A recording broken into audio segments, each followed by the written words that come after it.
Iran में मुझे रहते हुए 2 महीना हो गया था। उसी तरह अमेरिका अब कह रहा है कि युद्ध विराम हो जाना चाहिए, अब खत्म होना चाहिए। इंदिरा गांधी के रिलेशनशिप तो मैं सिर्फ छोटे से किस्से से बयान कर सकती हूँ। बताइए। तो मुझे जरूरत थी खुमैनी साहब से, जो दुनिया को हैरत में डाल दिया है, जिसने कि आज नहीं तो कल हमारी शामत आएगी। हम कहते तो हैं भारत महान, लेकिन जो मोहब्बत हमको मिडिल ईस्ट में अपने मुल्क से दिखी लोगों को। साथियों नमस्कार। पाश की एक सुप्रसिद्ध कविता है युद्ध। उसमें वो कहते हैं कि युद्ध इश्क के शिखर का नाम है, युद्ध लहू से मोह का नाम है, युद्ध जीने की गर्मी का नाम है, युद्ध कोमल हसरतों के मालिक होने का नाम है, युद्ध शांति की शुरुआत का नाम है। अमेरिका, इजराइल और ईरान के बीच युद्ध आज 21वें दिन में प्रवेश कर चुका है। अभी तक जो खबर है उसके हिसाब से अकेले ईरान में इस युद्ध के दौरान पिछले 21 दिनों में 18,000 लोग घायल हुए हैं। हजारों की संख्या में मौतें हुई हैं। मौतें इजराइल में भी हुई हैं, मौतें अमेरिकन की भी हुई है। उसके पहले फिलिस्तीन का कत्लेआम आप सबने भी देखा है। ये युद्ध कब खत्म होगा, ये पूरी दुनिया में जो भी संवेदनशील लोग हैं वो जानना चाहते हैं। लेकिन एक सवाल बहुत जोरों शोर से खड़ा है कि आखिर क्या जरूरत पड़ी थी अमेरिका इजराइल को ईरान पर हमला करने की। ईरान जिससे भारत का बहुत गहरा, बहुत पुराना नाता रहा है, उस ईरान के साथ भारत के रिश्तों को लेकर के भी लगातार बात हो रही है। जब कभी ईरान और भारत के रिश्तों की बात होगी तो एक नाम जरूर से लिया जाएगा, वो है कहानीकार, journalist, senior journalist Nasira Sharma ji का नाम। नासिरा शर्मा जी नमस्कार। मैं अपने दर्शकों को बताना चाहता हूं कि नासिरा शर्मा वो पहली फ्रीलांस जर्नलिस्ट हैं जिन्होंने ईरान के 2 आयतुल्लाह खामनेई साहब और उसके पहले खुमैनी साहब का इंटरव्यू किया। वैसे तो उन्होंने हमारे पूर्व प्रधानमंत्री मनमोहन सिंह जी का भी साक्षात्कार लिया, लेकिन वो लंबे समय से, लगभग 45 वर्षों से भारत ईरान के संबंधों को न केवल जानती हैं, जीती हैं, बहुत नजदीक से देखती भी है। हम उनके चश्मे से, उनकी सोच से आज देखते हैं इस पूरे माहौल को। नासिरा जी आपका बहुत बहुत स्वागत है लेंस में। पहली टिप्पणी क्या होगी इस युद्ध को लेकर के आपकी? ये युद्ध एक फजूल युद्ध है, और इससे पहले भी ईरान जो है वो इराक के साथ जैसे कहते हैं लड़ाई लड़ चुका है जी, और दोनों लड़ाइयां उसके ऊपर लादी गई। अगर आप हिस्ट्री में जाइए तो इस रेवोल्यूशन से पहले पूरा माहौल देखिए ईरान का, तो उसमें कहीं पे भी जो है ईरान किसी पे हमलावर नहीं हुआ है। बिल्कुल, यानी मुगल आए, मंगोल आए वगैरह वगैरह। तो पूरी दुनिया हैरत में ये पड़ गई कि ये कौन आया जिसने चैलेंज दे दिया खुमैनी नाम की चीज, जिसको लोग दुनिया नहीं जानती थी। बाकी दुनिया उनके साथ थी जो सुन्नी और शियों की थी, और दूसरे लोग उनके साथ थे कि उन्होंने साम्राज्यवाद के खिलाफ एक आवाज उठाई। कितनी सुंदर बात। ये बहुत बड़ी बात थी और ताज्जुब खेज थी, और मजाक भी उड़ता था कि मौलवी क्या जाने, वो मस्जिद जानते हैं, नमाज पढ़ना जानते हैं, तारीख क्या करेंगे। लेकिन खुमैनी साहब ने एक नारा दिया था कि इस्लाम एक सियासी मजहब है। ये जरा समझने की बात है कि उसके जो नॉर्म्स हैं वो सियासत में कैसे लाए जाएं। और आज की लड़ाई को समझने के लिए भी आपको समझना पड़ेगा कि ये लड़ाई क्यों वजूद में आई। ये लड़ाई ईरानियों ने नहीं की थी, उसकी तो इतराजात अपने पड़ोसी देशों के लिए लगातार चल रहे थे कि तुम लोग इस तरह से ना रहो, लेकिन वो खुद मजबूर था।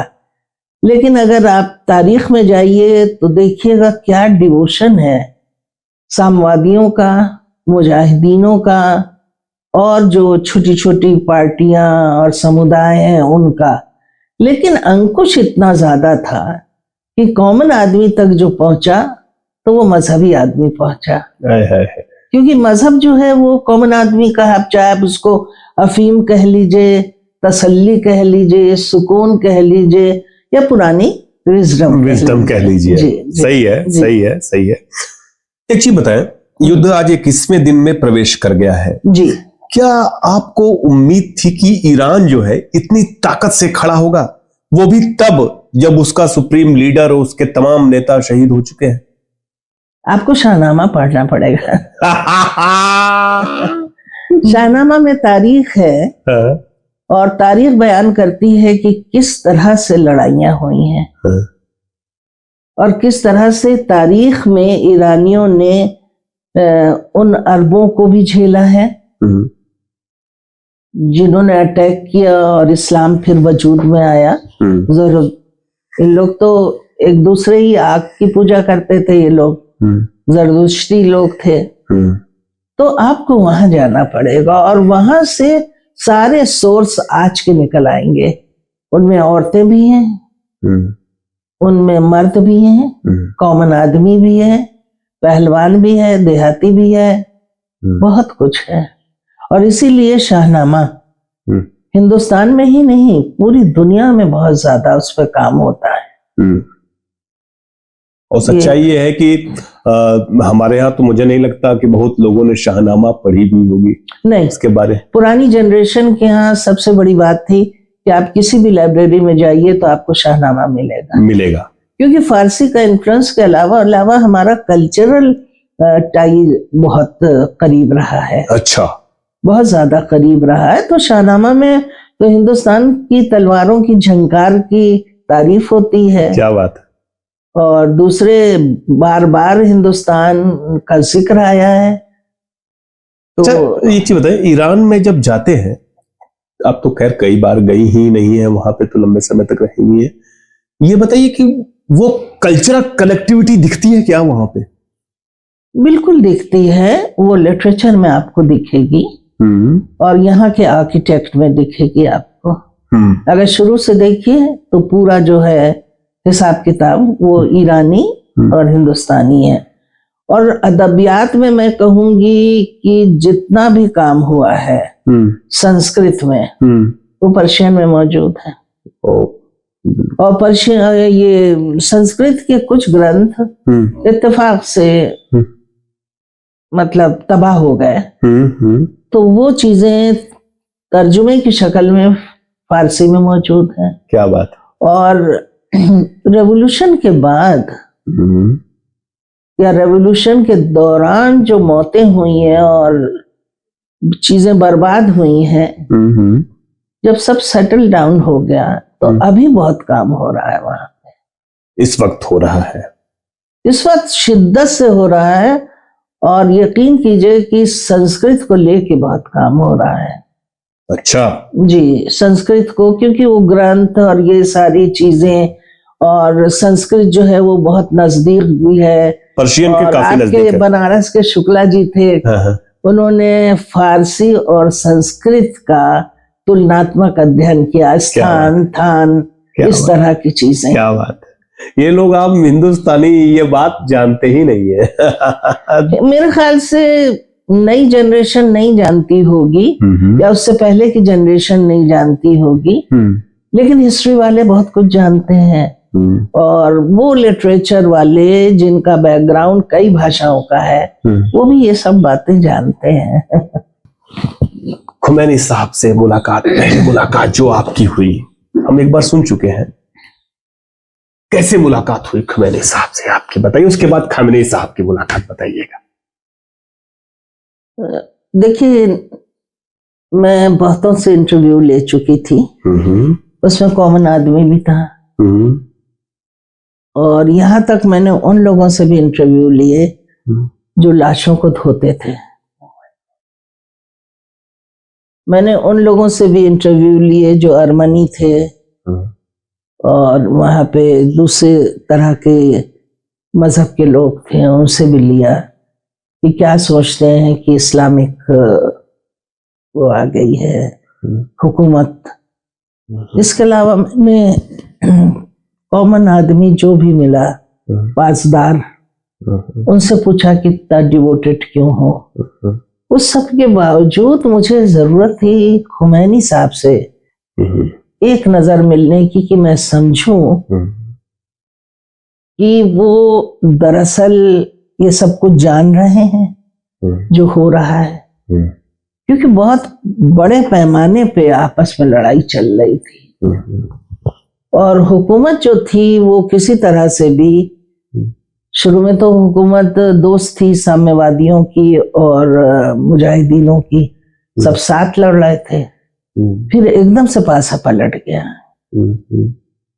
तो क्या ये वाकई सब कुछ इमाम साहब को पता है?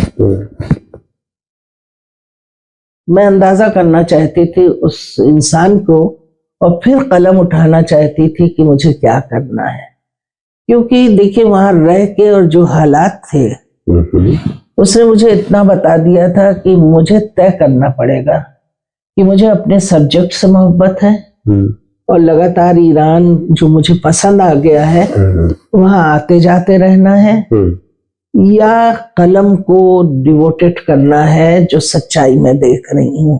बतौर जर्नलिस्ट आप सोच रही थी उस वक्त, एक पता पत्रकार नहीं, की तरह? देखिए मैं तो कुछ भी नहीं थी उस वक्त, ना पूरी तरह राइटर बनी थी, 28 साल की थी मैं, और ना मैं पूरी तरह जर्नलिस्ट नाम की चीज को जानती थी।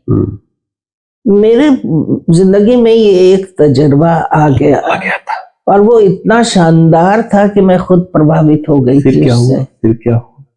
तो फिर खुमैनी साहब के लिए मैंने बहुत कोशिश की, कोई जवाब नहीं मिल रहा था। लेकिन रफसंजानी साहब से मुलाकात मेरी हो गई थी, अच्छा। एज अध्यक्ष संसद। तो मैं यूं ही, मुझे लगा कि चलो संसद में एक दिन बैठते हैं, देखें क्या कार्रवाई हो रही है वहां पे। वहां पहुंची तो जो सिक्योरिटी होती है उसने सारी चीजें ले ही ली, पेन मैंने हल्के से दबा लिया था कि पता नहीं क्या जरूरत हो। अंदर गई, बैठी, और उस वक्त रफसंजानी साहब बड़े जोश में कह रहे थे कि हमारा प्रेस आजाद है, और लगातार हम दरवाजा खोले हैं, तरह तरह के देशों से लोग आ रहे हैं। तो अब वहां मैं बैठी थी और मैं सुन रही थी। मैंने कहा अच्छा, वाह क्या प्रेस आजाद है, मुझे खुमैनी साहब का इंटरव्यू नहीं मिल रहा है, क्या खाक प्रेस आजाद है। इस जज्बे के तहत मुझे लगा कि मुझे कुछ लिख के भेजना चाहिए। पास में कागज नहीं था, तो मेरे पास एक साहब बैठे थे, एकदम से ख्याल गुजरा। मैंने कहा कि आपके पास कागज होगा? बोले नहीं। फिर मैंने कहा सिगरेट तो होगा ना? कहा। मैंने कहा उसकी पन्नी मुझे दे दीजिए। मानी बात है, ईरान का वो वक्त था कि कोई औरत, वो भी साड़ी पहने, फारसी बोल रही और इस तरह सिगरेट उसकी बात कर रही, जबकि औरतें वहां सिगरेट पीती हैं। अच्छा। खूब पीती हैं, और सिगरेट को भी जो आपको सारी चीजें मिलती हैं इजाजत से, तो उसमें सिगरेट भी शामिल रहता है। वो मस्जिदों से मिलती थी उस जमाने में। आज तो नहीं पीती होंगे? सब पीते हैं, मिल जाती है, क्योंकि ये हमारे लिए बुरी बात है। हमारे यहाँ मजदूर औरतें पीती हैं, बीड़ी पीती है, खूब पीती है, बहुसंख्यक पीती है। बहरहाल उसके बाद मैंने लिख दिया उस पन्नी के ऊपर कि अगर आपका प्रेस आजाद है तो मुझे अभी तक इंटरव्यू क्यों नहीं मिल रहा है खुमैनी साहब से। तो पर्चा पहुंच गया वहां नीचे तक। उन्होंने पर्चा उठाया और ऊपर नजर उठा के देखी, ठीक हमारी तरह का पार्लियामेंट का सेटिंग थी वहां पे, ऊपर कुर्सियां लगी हुई थी। फिर उन्होंने गर्दन ऐसे हिलाई कि पर्चा मिल गया है। इस बात की खबर पता नहीं कैसे इंफॉर्मेशन मिनिस्ट्री को पहुंच गई और वहां मुझे बुलाया गया कि आइए, क्योंकि हमारे पास कार्ड तो था और नंबर भी हमारा था। अब जो हम वहां गए तो उन्होंने शुरू कर दिया कि बड़ी शिकायतें हैं, आप पार्लियामेंट जाती हैं तो वहां खतबाजी करती हैं और लड़कों और बच्चों के साथ सड़क के किनारे खड़े होकर बहसे आजाद में शामिल होती हैं। भाई आप सुधर जाइए और ये लीजिए इस्लाम की किताबें हैं, इसको आप पढ़िए और वो कीजिए। तो मैं उनको देखती रही और मुझे ये लगा कि ये किस किस्म की गुफ्तगू मुझसे कर रहे हैं। भाई मैं जर्नलिस्ट हूँ। मैंने किताबें तो उठा ली लेकिन गैलरी में उसको चुपचाप रख के लौट आई। लेकिन फिर इत्तला मिली कि खुमैनी साहब ने मुझे टाइम दे दिया है और ये इत्तला उस वक्त एक छोटे से बम की तरह थी। अरे हाँ, बिल्कुल बिल्कुल। कि कैसे दे दिया खुमैनी साहब ने, कैसे दे पूरा दिया। शोर हो गया होगा हर तरफ। हाँ, मौलवी भी, जो एक आध मौलवियों से हमने इंटरव्यू लिया, उन्होंने पूछा कि आपको खुमैनी साहब ने कैसे टाइम दे दिया। तो ये सब चलता रहा और फिर ये हुआ, देखिए कि मैंने तैयारी तो कर ही ली थी सवालों की और हर चीज की। जिनके घर में मैं पेइंग गेस्ट की तरह रहती थी उनके यहाँ लोग जमा हो गए, यानी कि औरतें, और बोली कि तुम जा रही हो तो वहां से शुगर क्यूब जरूर ले आना, वो तबर्रुक होगा हमारे लिए। अच्छा, मैंने चाय पेश होगी दफ्तर में। मैंने कहा ठीक है। तो जब मैं गई तो वो क़ुम की गलियां थी और उसके अंदर उनका एक बेहद मामूली सा घर था। लेकिन जो सिक्योरिटी से मैं गुजरी हूँ वो सिक्योरिटी बड़े गजब की थी। लड़कियां थीं और उनके पास कोई इस तरह का, जिसे कहते हैं, इंतजाम नहीं था कि वो मशीन से या उससे मुझे गुजारती। सब चीजें वो हाथ से करती थी। तो बहुत ऑड सा लगता था, पूरा बदन कोई छू रहा है आपका। फिर उन्होंने मेरा जूड़ा खुलवा के बाल, तो मैंने हंस के कहा मैं बारूद बांध के नहीं लाई। तो हंसी वो लोग। फिर मेरे कान में एक टॉप्स था, वो उतरवा रख लिया। क्योंकि इतना ज्यादा उस जमाने में मुजाहिदीन खास तौर से पेट के ऊपर बम रख के जाते थे, प्रेग्नेंट औरतें बन के या बच्चे किसी तरह, और खुद को भी उड़ा लेते थे और हुकूमत के किसी फर्द को भी उड़ा लेते थे। और फिर जवाब में ये होता था कि उनके घरों पे छापा पड़ता था, उनकी छुपी हुई जगहों पे छापा पड़ता था, पकड़ा जाता था, जेल में डाला जाता था। ये सब चल रहा था। तो बहरहाल कि खुमैनी साहब की उस गली को पार करके उनके बेटे से मुलाकात हुई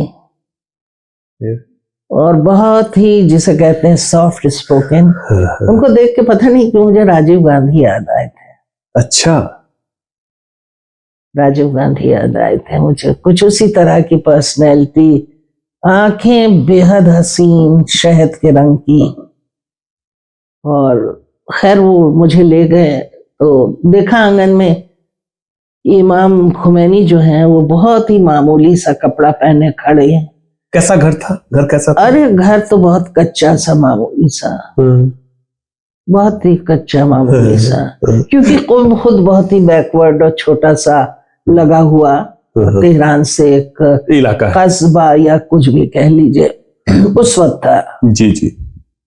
तो वो खड़े हुए थे और एक बच्चे के सर पे हाथ रखे थे और माँ कहती थी कि इमाम इसको दुआ दे दीजिए, ये सोते में डरता बहुत है। तो वो दुआ पढ़ रहे थे। फिर उसके बाद वो चुपचाप अंदर चले गए, हम पीछे पीछे आए। मेरे साथ 2 लोगों को रखा गया था और मैं समझती थी कि ये मेरी पूरी जांच पड़ताल कर रहे हैं, लेकिन उन्होंने शो ये किया जैसे हमसे बहुत दोस्ती और फैमिली फ्रेंड के जरिए हैं। और जो लेडी थी हमारे साथ वो बहुत ज्यादा बड़े इनकलाबी मौलवी की बेटी थी। आप कुछ कर भी नहीं सकते थे उस हालात में, क्योंकि मेरी पूरी कोशिश थी इन सारे दबाव और तनाव के बाद मैं अपना काम कर सकूं, कोई सनसनी ना फैलाऊं और हिंदुस्तान का नाम किसी तरह से भी छोटा ना करो। सही बात है। मैं एज अ जर्नलिस्ट भी और एज अ राइटर भी। तो फिर मैं जब अंदर दाखिल हुई, बैठी, सलाम किया, वो एक सोफे पे बैठे थे, उनके पीछे एक आईना लगा हुआ था और हाथ में उनके रुमाल था। मैं नीचे दो जानू होके बैठ गई, तो उन्होंने पूछा उसी लेडी से कि ये मुसलमान हैं? तो मैं नहीं, पहले पूछा कि ये इनको फारसी आती? तो मैंने कहा थोड़ा बहुत। फिर उन्होंने कहा कि ये मुसलमान है? हमने कहा मुसलमान ही नहीं, मैं शिया हूं और सैयद हूं। हल्के से मुस्कुराए हैं। मैंने भी राहत की सांस ली। बातें शुरू हुई, ये हालात क्या है और किस तरह से हमें लड़ना है और सुन्नी शिया को एक साथ लाना है। तस्वीर खींचना चाहिए तो उन्होंने मना कर दिया, उनकी आंखें इस वक्त बहुत कमजोर हैं और उसके ऊपर असर पड़ेगा। अच्छा, सवाल कैसे पूछे? सवाल मेरे जो थे वो थे तो तेज तर्रार, लेकिन जो पासदार थी उसने ये कहा था कि इनके पेस मेकर लगा हुआ है और इनकी तबीयत ठीक नहीं है, अगर कुछ होता है तो जिम्मेदारी तुम्हारे ऊपर होगी। यहां से मैंने ये तो ताड़ लिया जो मैं ताड़ना चाहती थी, कि मामला कुछ ये है कि हर चीज का पता इमाम को नहीं है। अगर पता होता तो लड़की मुझे मना क्यों करती कि कुछ तार की खबर इनको ना दो। सही बात है।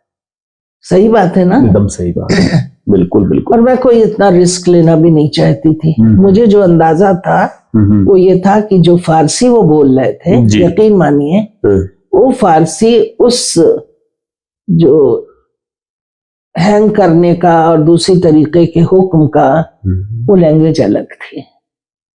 तो ये तो मैं समझ गई ना कि इनके नीचे एक अमला है जो ये सब काम कर रहा है, डिसीजन है, लेकिन ये एक नमूना है, फेस है इनकलाबी हुकूमत का, जिसके फॉलोवर इतने ज्यादा हैं कि मैं अपनी लैंग्वेज में कहूँ तो लेनिन के बाद अगर कोई चहीता वर्ल्ड लेवल पे कोई लीडर हुआ है तो खुमैनी हुआ है।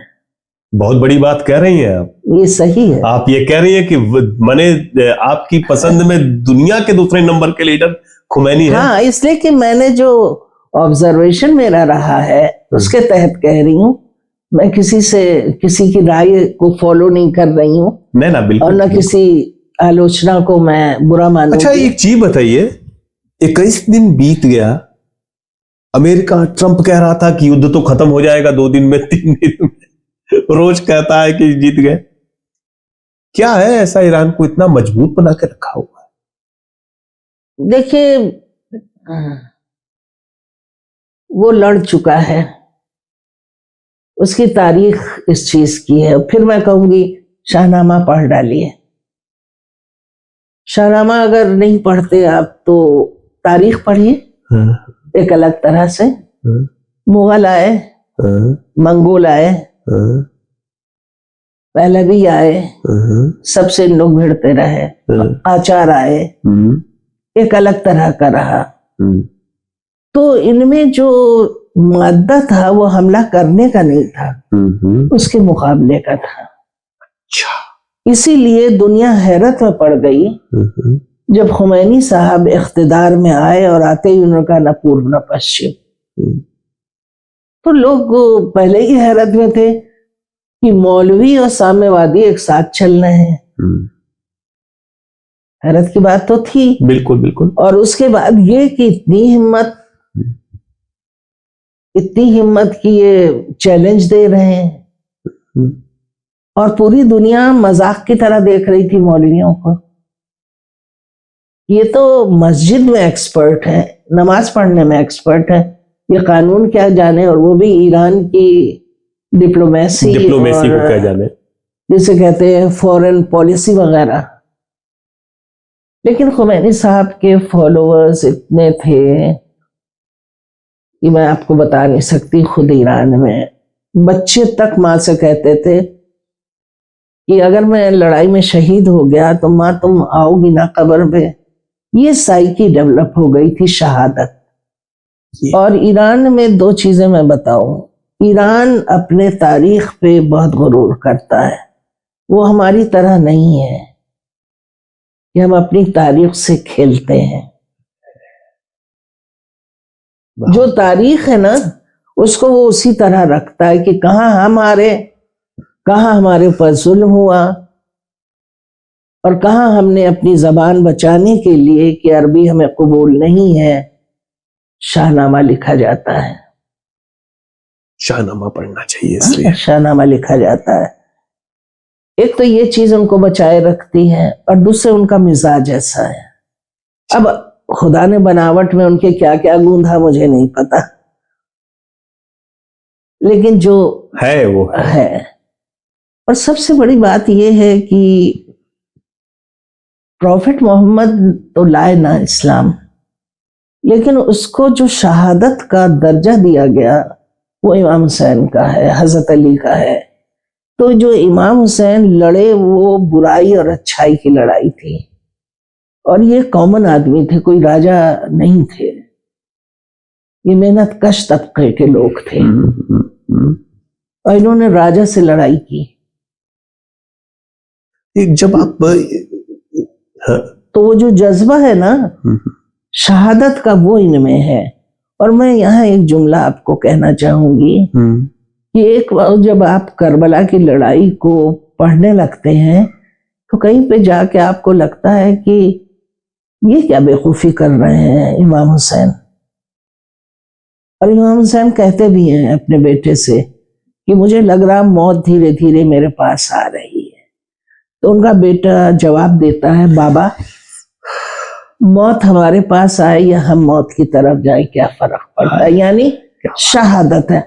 अब ये सब जो जुमले हैं ना ये इन लोगों ने अडॉप्ट कर लिए हैं कि यही हमारी जिंदगी। तो ये दो ताकतें जो हैं ईरान को बचाए रखे, ये ईरान को बचाए हुए हैं। और चूंकि ये मजहबी लोग हैं तो उन्होंने मजहब को लेके उसमें से चीजें निकाली हैं। ईरान के जो गुरिल्ला साम्यवादी थे उनका कहना था कि हमने जो साम्यवाद को अपनाया वो इस्लाम की फिलॉसफी से, क्योंकि इस्लाम बराबरी की बात करता है। तो बड़ी अजीब सी बात थी मतलब कि इस्लाम को वो एक उसका भी एक सियासी वो देखते थे। हाँ, वो नमाज भी पढ़ते थे। और ये और खुमैनी साहब ने आते ही दो तीन बातें कही थी। क्या क्या याद रखिए। एक तो ये इनकलाब वजूद में ना आता अगर औरतें बाहर ना निकलती। दूसरा जो है कि इस्लाम एक राजनीति मतलब सियासी मजहब है। ये बात बोली। हाँ, अब उसमें आप सियासत देखिए क्या है, बताइए। सियासत ये है कि किस तरह इमाम उस जुल्म के खिलाफ उठ खड़े हुए, ये सियासत है। अब ये सियासत आ जाती है कि हम सुपर पावर के अंडर नहीं रहेंगे, इसको कहते हैं सियासत। सही है। Post Pahlavi, pre Pahlavi. जी, पहलवी का एक पूरा वक्त जो लगभग हमको लगता है कि 70-80 साल रहा, और उसके बाद खुमैनी आए। आपने दोनों दौर देखा है, कैसा क्या कहना चाहेंगे? मैं अब अगर आपको तारीख की तरफ ले जाऊं तो मैं यूं कहूंगी पेट्रोल का बहुत बड़ा रोल रहा है ईरान में। और इससे पहले ईरान पे ने किसी पे हमला भी नहीं किया, लेकिन हर हमले को उसने बचाव की तरह जवाब जरूर दिया। ठीक है। तो अब जो इनके यहाँ पेट्रोल मिलता है वो है 1908। अच्छा। और उसके बाद इंडो कहते हैं फारसी पर्शियन कंपनी वजूद में आती है, वो 9 में आती है। जार का पीरियड होता है। जार के खिलाफ जो है एक मामूली सा सिपाही जो है वो रिवोल्ट करता है उस पूरे सिस्टम के खिलाफ और पहलवी अपना तखल्लुस करता है और ये पावर में आ गए 1925 में।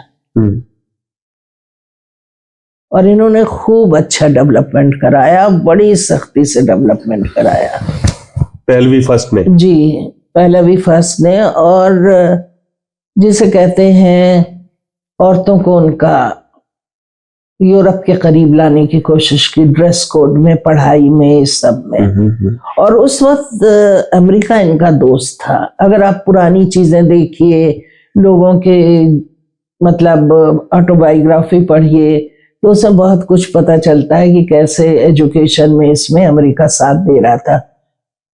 अब आते हैं मुसद्दिक। अब पीरियड दूसरा हो जाता है।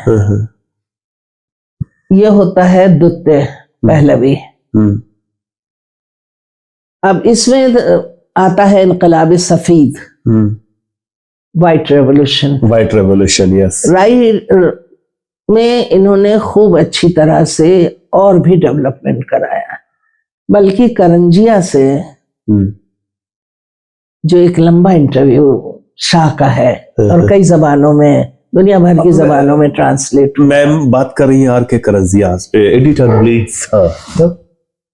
तो करंजिया साहब के एक सवाल के जवाब में उन्होंने ये कहा था कि औरतों को अपना शौहर अगर खो देना चाहिए तो खो देना चाहिए, लेकिन आगे बढ़ते जाना चाहिए, है ना।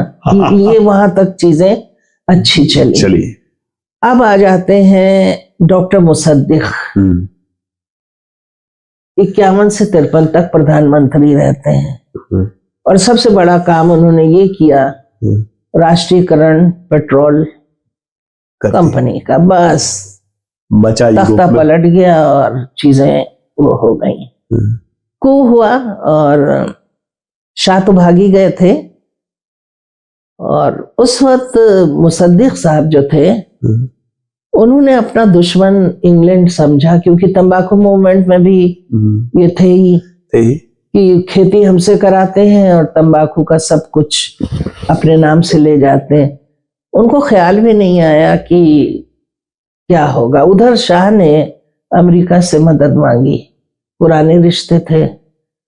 अमेरिका ने देखा कि अरे ये क्या है, उसने इंग्लैंड से बात की और दोनों ने हाथ मिला लिया और शाह जो थे वो कू के बाद आ गए और डॉक्टर मुसद्दिक जो थे उनको सजा दी पहुंचाई गई और नजर बंद कर दिए गए। वो किस्सा खत्म हो गया। अब ये हुआ कि अगर मैं अपने शब्दों में कहूं और एनालिसिस में, तो मैं कहूंगी कि CIA और सावक पुलिस के बंधक बन गए थे शाह। शाह का कोई डिसीजन सियासत में नहीं था और अंकुश बहुत बुरी तरह बढ़ गया था। उसकी वजह भी थी कि पार्टी तो तोदे पार्टी थी, लेकिन तोदे पार्टी के अलावा बहुत सारे गुरिल्ला छापा मार भी थे और पास में सोवियत लैंड था। शाह को यह भी डर था कि एक दिन ईरानिस्तान न बन जाए उज्बेकिस्तान की तरह। तो उसने उस चीज को भी बचाने की कोशिश की। लेकिन शाह ने 2 काम किया। एक तो कंट्री में बुरी तरह से लिटरेचर है और कॉमन आदमी को आराम पहुंचाना है, जो उसकी डिमांड थी, लेकिन उसमें वो भूल गया गांव की तरफ देखना। तो जैसे हमारे यहाँ हो रहा है, इंडिया में भी हो रहा है कि सारे लोग उमड़ आए थे बड़े शहरों की तरफ, वहां डेवलपमेंट था। अब ये था कि रिवोल्ट अंदर अंदर बढ़ता गया, शाह से कोई भी खुश नहीं था और शाह इतना पावरफुल हो गए थे और इतने चहीते हो गए थे कि लोग कहते हैं यूएनए में बाजी लगती थी कि भाई ईरान हमारा ट्रांसफर हो, क्योंकि वहां इतना ज्यादा एंजॉय, अच्छे मानों में मौसम था, मोहब्बत थी। हम लोगों की भी बिजनेस, फलों की, ये सब की चलती रहती थी। तो रेगन ने वो टाइम ही नहीं दिया इनको और टाइम नहीं दिया। आया तो मतलब यही था कि ना साम्यवादी आए ना मुजाहिदीन आए तो मौलवी अगर आते हैं तो क्या है, उनको तो जमीनी सच्चाई है ही है। तो आ गए ये, और आने के बाद जो था वो सपोर्ट उनको जो सबसे ज्यादा मिला खुमैनी साहब को, वो बाजार का मिला। अच्छा जी, ये आप बड़ी बात कह रही हैं, क्योंकि हम भारत में ये देखते हैं जो 2014 में सत्ता परिवर्तन, ये बात विश्लेषक कहते हैं कि बाजार की वजह से बीजेपी सत्ता में आई। हाँ, ये तो सच था कि बाजार ने तय कर लिया था कि किसको प्राइम मिनिस्टर बनाना है और किसको मुख्यमंत्री, ये हमारे बाजार ने तय कर रखा था। यही ईरान में भी हुआ, खुमैनी की आने की वजह बाजार था, ये हाँ, आप कह रही हैं। हाँ, इसलिए कि साम्यवादी तो कोशिश कर रहे थे ना इंटेलेक्चुअली, कॉमन आदि तक वो नहीं थे। और बाजार ने क्यों सपोर्ट किया तो थोड़ा सा डिफरेंट है, क्योंकि जो बहुत बड़े बड़े व्यापारी थे इंटरनेशनल लेवल पे, वो तो शुरुआत में ही खदबदाहत को समझ के चले गए थे। अच्छा, ये छोटे व्यापारी पनप नहीं पा रहे थे जो मिडिल के थे, बहुत छोटों की तो बात छोड़ दीजिए, उनकी बहुत उम्मीद थी कि ये पूर्व न पश्चिम कर रहे हैं और हमको जो है पनपने का मौका मिलेगा, लेकिन ऐसा हुआ नहीं। बहुत तरह की मुश्किलात जो थी हुकूमत को थी, धीरे धीरे उनके दिल टूटने लगे और जिसे कहते हैं नाराजगी शुरू हुई। अगर ध्यान आप दीजिए तो जनवरी में जो हंगामा हुआ ना, जनवरी फरवरी में, उसमें बहुत बड़ा रोल उन्हीं लोगों का रहा, बाजार का रहा कि भाई हम कैसे करें।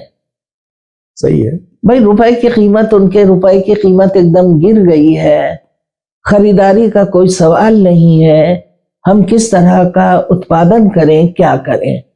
और उसमें उन बच्चों का भी कंट्रीब्यूशन मिल गया जो सड़क पे उतरे कि हम क्या करें, हमें भी तो वो चाहिए। और वो हक था भाई, इन दोनों की आवाज में एक हक था, बिल्कुल। लेकिन उसको दबाना इन लोगों के लिए इसलिए जरूरी था कि उनको प्रोवोक करने और उसमें आग लगाने का काम जो था, तेल डालने का काम, उस आग को भड़काने का, वो बाहर वाले करते थे। और इस बात के मामले में हुकूमत बहुत सेंसिटिव है कि हमें घुसने नहीं देना है किसी को, अब चाहे जिस कीमत पे, चाहे हमारे बच्चे मारे जाएं, चाहे औरतों के ऊपर सख्ती हो, चाहे जो हो, लेकिन किसी को आने नहीं देना। हम अब आने नहीं देंगे। और ये लड़ाई जो है अब इसकी नहीं है कि क्या चीज है, ये लड़ाई ईरान के अस्तित्व की है कि ईरान को बचाना है। एक सवाल खड़ा होता है इसके इन सब के बीच, आपने एक मुलाकात आयतुल्लाह खामेनेई साहब से भी की है, उस मुलाकात के बारे में जानना चाहते हैं। वो मुलाकात कैसे हुई और कैसी रही, और कैसे शख्स थे खामेनेई साहब, उनके न रहने से, खामेनेई साहब के न रहने से क्या ये जंग मुश्किल हो गई है या आसान हो गई है ईरान के लिए? कोई फर्क नहीं पड़ेगा। देखिए, मैं अपने एनालिसिस की बात करती हूँ, मुझे किसी मैं बिल्कुल आपका एनालिसिस मैं अपने बल पे ऑब्जर्वेशन मैंने किया ईरान का, समझा। मैं किसी की थेसिस को नहीं फॉलो करती नहीं बात कर रही, बिल्कुल नहीं करती। कि अमेरिका को लीजिए, अमेरिका की एक पॉलिसी तय है। अमेरिका जब चाहता है तो एक प्रेसिडेंट उसका मुलायम आ जाता है और एक सख्त आ जाता है, एक ट्रम्प आ जाता है, एक ओबामा आ जाता है। सही है ना? और दोनों ही अपने फायदे की बात करते हैं। ठीक है, हम गलतफहमी में रहते हैं। बिल्कुल बिल्कुल। उस पूरे सिस्टम को ईरानियों ने चेक किया और देखा और पॉलिसी बनाई कि कोई भी मरे, कोई भी आ जाए, हमारी पॉलिसी नहीं बदलेगी। पॉलिसी वही रहेगी कि हमें इनको अंदर नहीं आने देना है। अब उसमें जो पॉलिसी में शामिल हो गए पढ़े लिखे लोग, बिना दाढ़ी वाले और बिना इमामा वाले, है ना। तो ये मिक्स सब चीजें होती चली गई 47 ईयर में। पहले सिर्फ मौलवी थे। तो इसलिए ये वॉर जो है लादी तो गई है, लेकिन ये चलती रहेगी। इससे कोई फर्क नहीं पड़ता है कि एंड इसका ईरान को वीरान कर देने का हो या क्या हो। ये जमीन को बचाने का, अपने अस्तित्व को बचाने की लड़ाई है। देखिए, एक वक्त में 4 लोगों का एकदम से चले जाना मामूली बात नहीं है, लेकिन उन लोग फिर भी बम्बारमेंट कर रहे हैं और वो सारी चीजें जारी रखे हुए हैं। कहीं से आपको रोते बिलखती हुई चीजें नजर नहीं आ रही हैं। लेकिन अगर दूसरी तरफ आप देखिए तो जो शाह का बेटा है, यानी हम कह सकते हैं पहलवी तृतीय, मालूम है अमेरिका में जो है जी, तो वही नहीं, बहुत साम्यवादी और मुजाहिदीन और जो कॉमन आदमी इस हुकूमत से तंग आके भागे थे, सबका दिल चाह रहा है इन लोग हटे और हम आए। तो जब वो आएंगे तो वो भी तो आएंगे ना, अमेरिका, सही है, और इजराइल भी आएगा, सही है, अपनी इस पूरी पॉलिसी को लेके कि ग्रेट इजराइल बने। तो ये सारी चीजें देखिए एक दूसरे से नत्थी हैं। और अगर आप इनको सिर्फ ये समझिए कि नहीं वहां बुर्का क्यों ओढ़ा जाता है, वहां बच्चों को फैशन से क्यों नहीं, वो एक बहुत बड़ी लड़ाई में मुब्तला है। सही है, सही है, सही है। जो दुनिया को हैरत में डाल दिया है जिसने, उस लड़ाई में ये छोटी छोटी लड़ाइयां फुलझड़ी की तरह, वो उनके लिए कोई मैटर नहीं करती है। खामनेई से मुलाकात कैसे हुई बताइए? खामनेई साहब से मेरी आखिरी मुलाकात थी, उसके बाद मैंने ईरान छोड़ दिया था। अच्छा। क्योंकि मैं जितना जुल्म सितम, जितनी लड़ाई झगड़ा और ये सब देख रही थी, उसमें मुझे लग रहा था कि मुझे खुल के अब अपना कलम उठाना है और इस जमीन से जो मुझे मोहब्बत हो गई है या लिटरेचर पे मैं काम करना चाहती हूँ, वो दरकिनार करना होगा मुझे। और ये सही है कि 1981 के बाद मैं नहीं गई ईरान। क्या हुआ, मुलाकात कैसे हुई? जी, तो जो मुलाकात हुई वो उसमें आसानी थोड़ी हो गई मुझे। आसानी इस तरह से हो गई कि जो आ गई रजाई थे prime minister, first prime minister, उनसे मैंने इंटरव्यू लिया था और वो पार्लियामेंट पूरी उड़ी थी। उस जमाने में डॉक्टर बेहिश्ती उसके अध्यक्ष थे, उनसे भी मैं इंटरव्यू ले चुकी हूँ। तो वो जो थी उसमें मिस्टर रजाई चले गए थे, लेकिन उनका पीए जो था ये आ गया था यहाँ पे इनके पास। तो जब मैं अपने क्वेश्चन लेके पहुंची तो उन्होंने कहा नहीं, हम पूरी मदद आपकी करेंगे। और पूरी मदद उन्होंने की हमारी। और खामनेई साहब जो थे उस वक्त, ना ठीक है, खामनेई साहब जो थे उस वक्त बीमार थे, क्योंकि एक जर्नलिस्ट ने इंटरव्यू के लिए टाइम लिया था, उसको दे दिया गया था और उसने कोई चीज ऐसी रखी थी जो फट गई। मानी बात है, उसमें जख्मी हुए और दाहिना हाथ उनका खराब हो गया। अच्छा। जिंदगी भर के लिए। तो उससे वो ठीक तो हो गए थे, लेकिन किसी को इंटरव्यू नहीं दे रहे थे। इत्तेफाक से वो मेरा पहला इंटरव्यू उनसे था, लंबा। ये लोग प्रेस कॉन्फ्रेंस तो करते थे, लेकिन प्राइवेट जो था वो कुछ ही जर्नलिस्टों को देते थे। अच्छा। सबको नहीं देते थे, क्योंकि मेन बात ये थी कि लोग उस वक्त ईरान को जान भी नहीं रहे थे और पर्शियन नहीं जानते थे। तो काम मेरा आसान लैंग्वेज जानने की वजह से हुआ। मेरे पास कुछ क्वेश्चन ऐसे थे जो मैं खुमैनी साहब से करना चाह रही थी। वो खामनेई साहब के में शामिल कर दिया मैंने और दिया मैंने। तो घर तो उनका ऑफिस भी मामूली सा था, छोटा सा, शायद उनके घर ही का हिस्सा होगा। और एक छोटा सा कमरा था, उसमें कुर्सी पड़ी थी और तख्त रखा हुआ था जिस पर सफेद चादर पड़ी थी। वो आके बैठ गए। सिक्योरिटी कैसी थी? सिक्योरिटी मुझे नजर नहीं आई। कहीं पूरे घर में नहीं होगी, ऐसा नहीं है, लेकिन ऐसा नहीं है कि मेरे चारों तरफ सिक्योरिटी। मिलने गई होंगी तो भी तो सिक्योरिटी रही होगी। खड़ी होगी कहीं पे, फिर कहीं पे खड़ी होगी। फिर क्योंकि आप ये बस समझिए कि वो पता नहीं किस कोने से बंदूक रख के देख रहे हो, किस छत पे खड़े हो, ये सब एक कॉमन सी चीज थी वहां पे। तो गई, आप बैठ गई। तो बहरहाल मैं तो तख्त के कोने में बैठ गई, क्वेश्चन शुरू हुआ और उन्होंने शिकायत भी की कि हिंदुस्तान हमारा साथ नहीं दे रहा, लेकिन इसका ये मतलब नहीं कि हम हिंदुस्तान के दोस्त नहीं हैं, वो हमारे हमेशा नजदीक रहेगा। ये बात उन्होंने इंटरव्यू में कही। फिर उन्होंने 25 सवालों में से कुछ सवाल काट दिए और कहा कि इन सवालों का जवाब दो। तो मेरा पहला ही सवाल था, जो उस वक्त का खतरनाक और बेहद बेहद जरूरी सवाल था, वो था कि आपका आउटकम क्या है इस इनकलाब से। लोग परेशान हैं कि इस कदर कत्ल और गारतगरी चल रही है, तो आप इसके बारे में कुछ कहेंगे? सही है।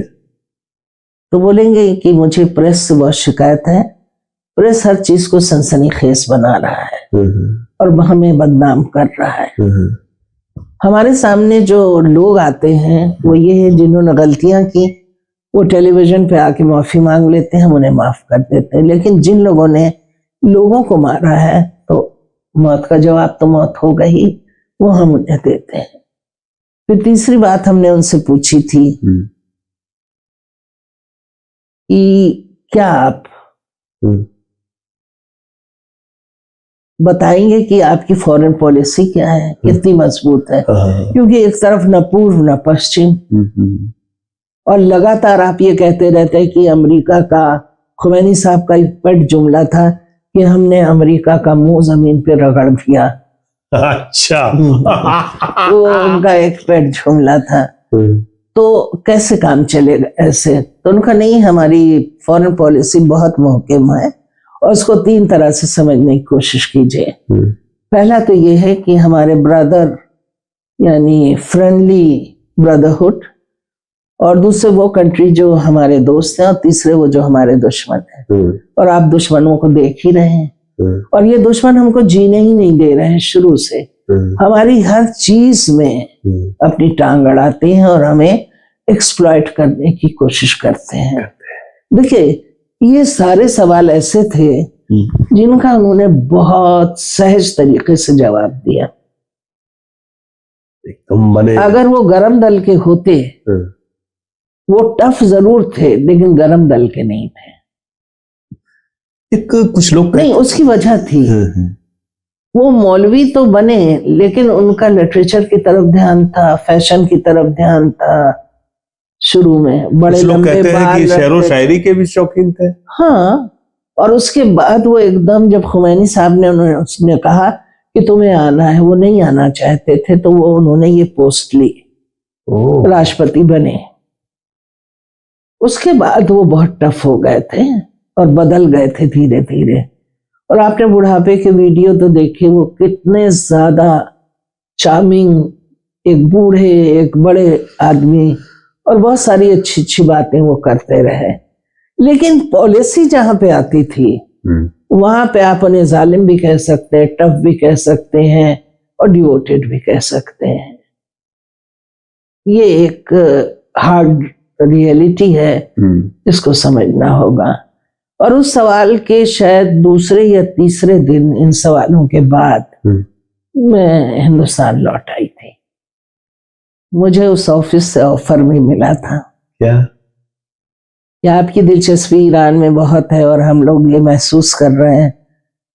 पीआई ने कहा था कि हम हर तरह का आपका ख्याल रखेंगे और आपका आना जाना सब अब हमारे जिम्मे होगा। बहुत ही अच्छे तरीके से उन्होंने बताया था मुझे, और वो चीज मुझे इनकार के लेवल पे भी खतरनाक लगी और खरार के लेवल पे भी खतरनाक लगी। 2-3 दिन मैं बहुत परेशान रही, उसके बाद मैं चुपचाप वापस आ गई, फिर नहीं गई ईरान। वाह, ये एक सच्चा जर्नलिस्ट ही कर सकता है। जी, क्योंकि जो कुछ मैंने देखा था उससे मैं मुझे बताना था कि वहां क्या हो रहा है, और मुझे भी उम्मीद नहीं थी कि ये लोग इतना टिकेंगे, सच पूछिए तो। लेकिन उन्होंने जिस तरह रिफॉर्म्स किए, जिस तरह औरतों ने उनका धीरे धीरे करके साथ दिया, सारी बातें हुई, इसको देखने का जो टाइम था मेरे पास, वहां जाके तो नहीं, लेकिन मैं देखती थी। बच्चे थोड़े से अपसेट तो थे, यंग लोग, वो ज्यादा आजादी चाहते थे। ज्यादा आजादी जी जी। औरतों की आजादी का सवाल बड़ा इंपॉर्टेंट है। देखिए, सीधी बात यह है कि जो ईरान है उसके लिए कहा जाता था कि वो 80 घंटा अमेरिका से किसी भी फैशन के सिलसिले से मतलब पीछे है। केवल 80 जो घंटा। चीजें, हाँ, बस हवाई जहाज से चीजें उतरी और फैल गई। क्या बात है। बाजार तो उन्हीं का था ना। अमेरिकन और बाजार था। सारी चीजें बाहर से आती थी। ठीक है। ईरान की अपनी चीजें अच्छी थी, लेकिन वो मार्केट में इतनी ज्यादा प्रचलित नहीं थी, पॉपुलर नहीं थी। तो अब रहा सवाल ये कि इनके जमाने में मिनी स्कर्ट पहनती थी लड़कियां, फुल मेकअप करती थी और जैसे चाहती थी रहती थी, कोई रुकावट नहीं थी। बस रुकावट वहां थी अंकुश, जहां के ऊपर आप देखते हैं कि सियासी मामला आ जाए, क्योंकि CIA और सावक दोनों की नजर जो थी, वो शाह को चूंकि वापस लाए थे, तो फिर वो उनका ऑर्डर चलता था। किसी को भी उठा लेना, किसी को कुछ कर देना, सेंसर जबरदस्त। कितने राइटर्स उस जमाने में जेल गए, बाहर गए। उसमें हमारे एक दोस्त भी थे, सईद सुल्तानपुर, बहुत अच्छे शायर, गोरिल्ला। वो तो खैर खुमैनी साहब के जमाने में उनको हैंग किया गया, गोली मारी गई थी, वो एक अलग चीज है।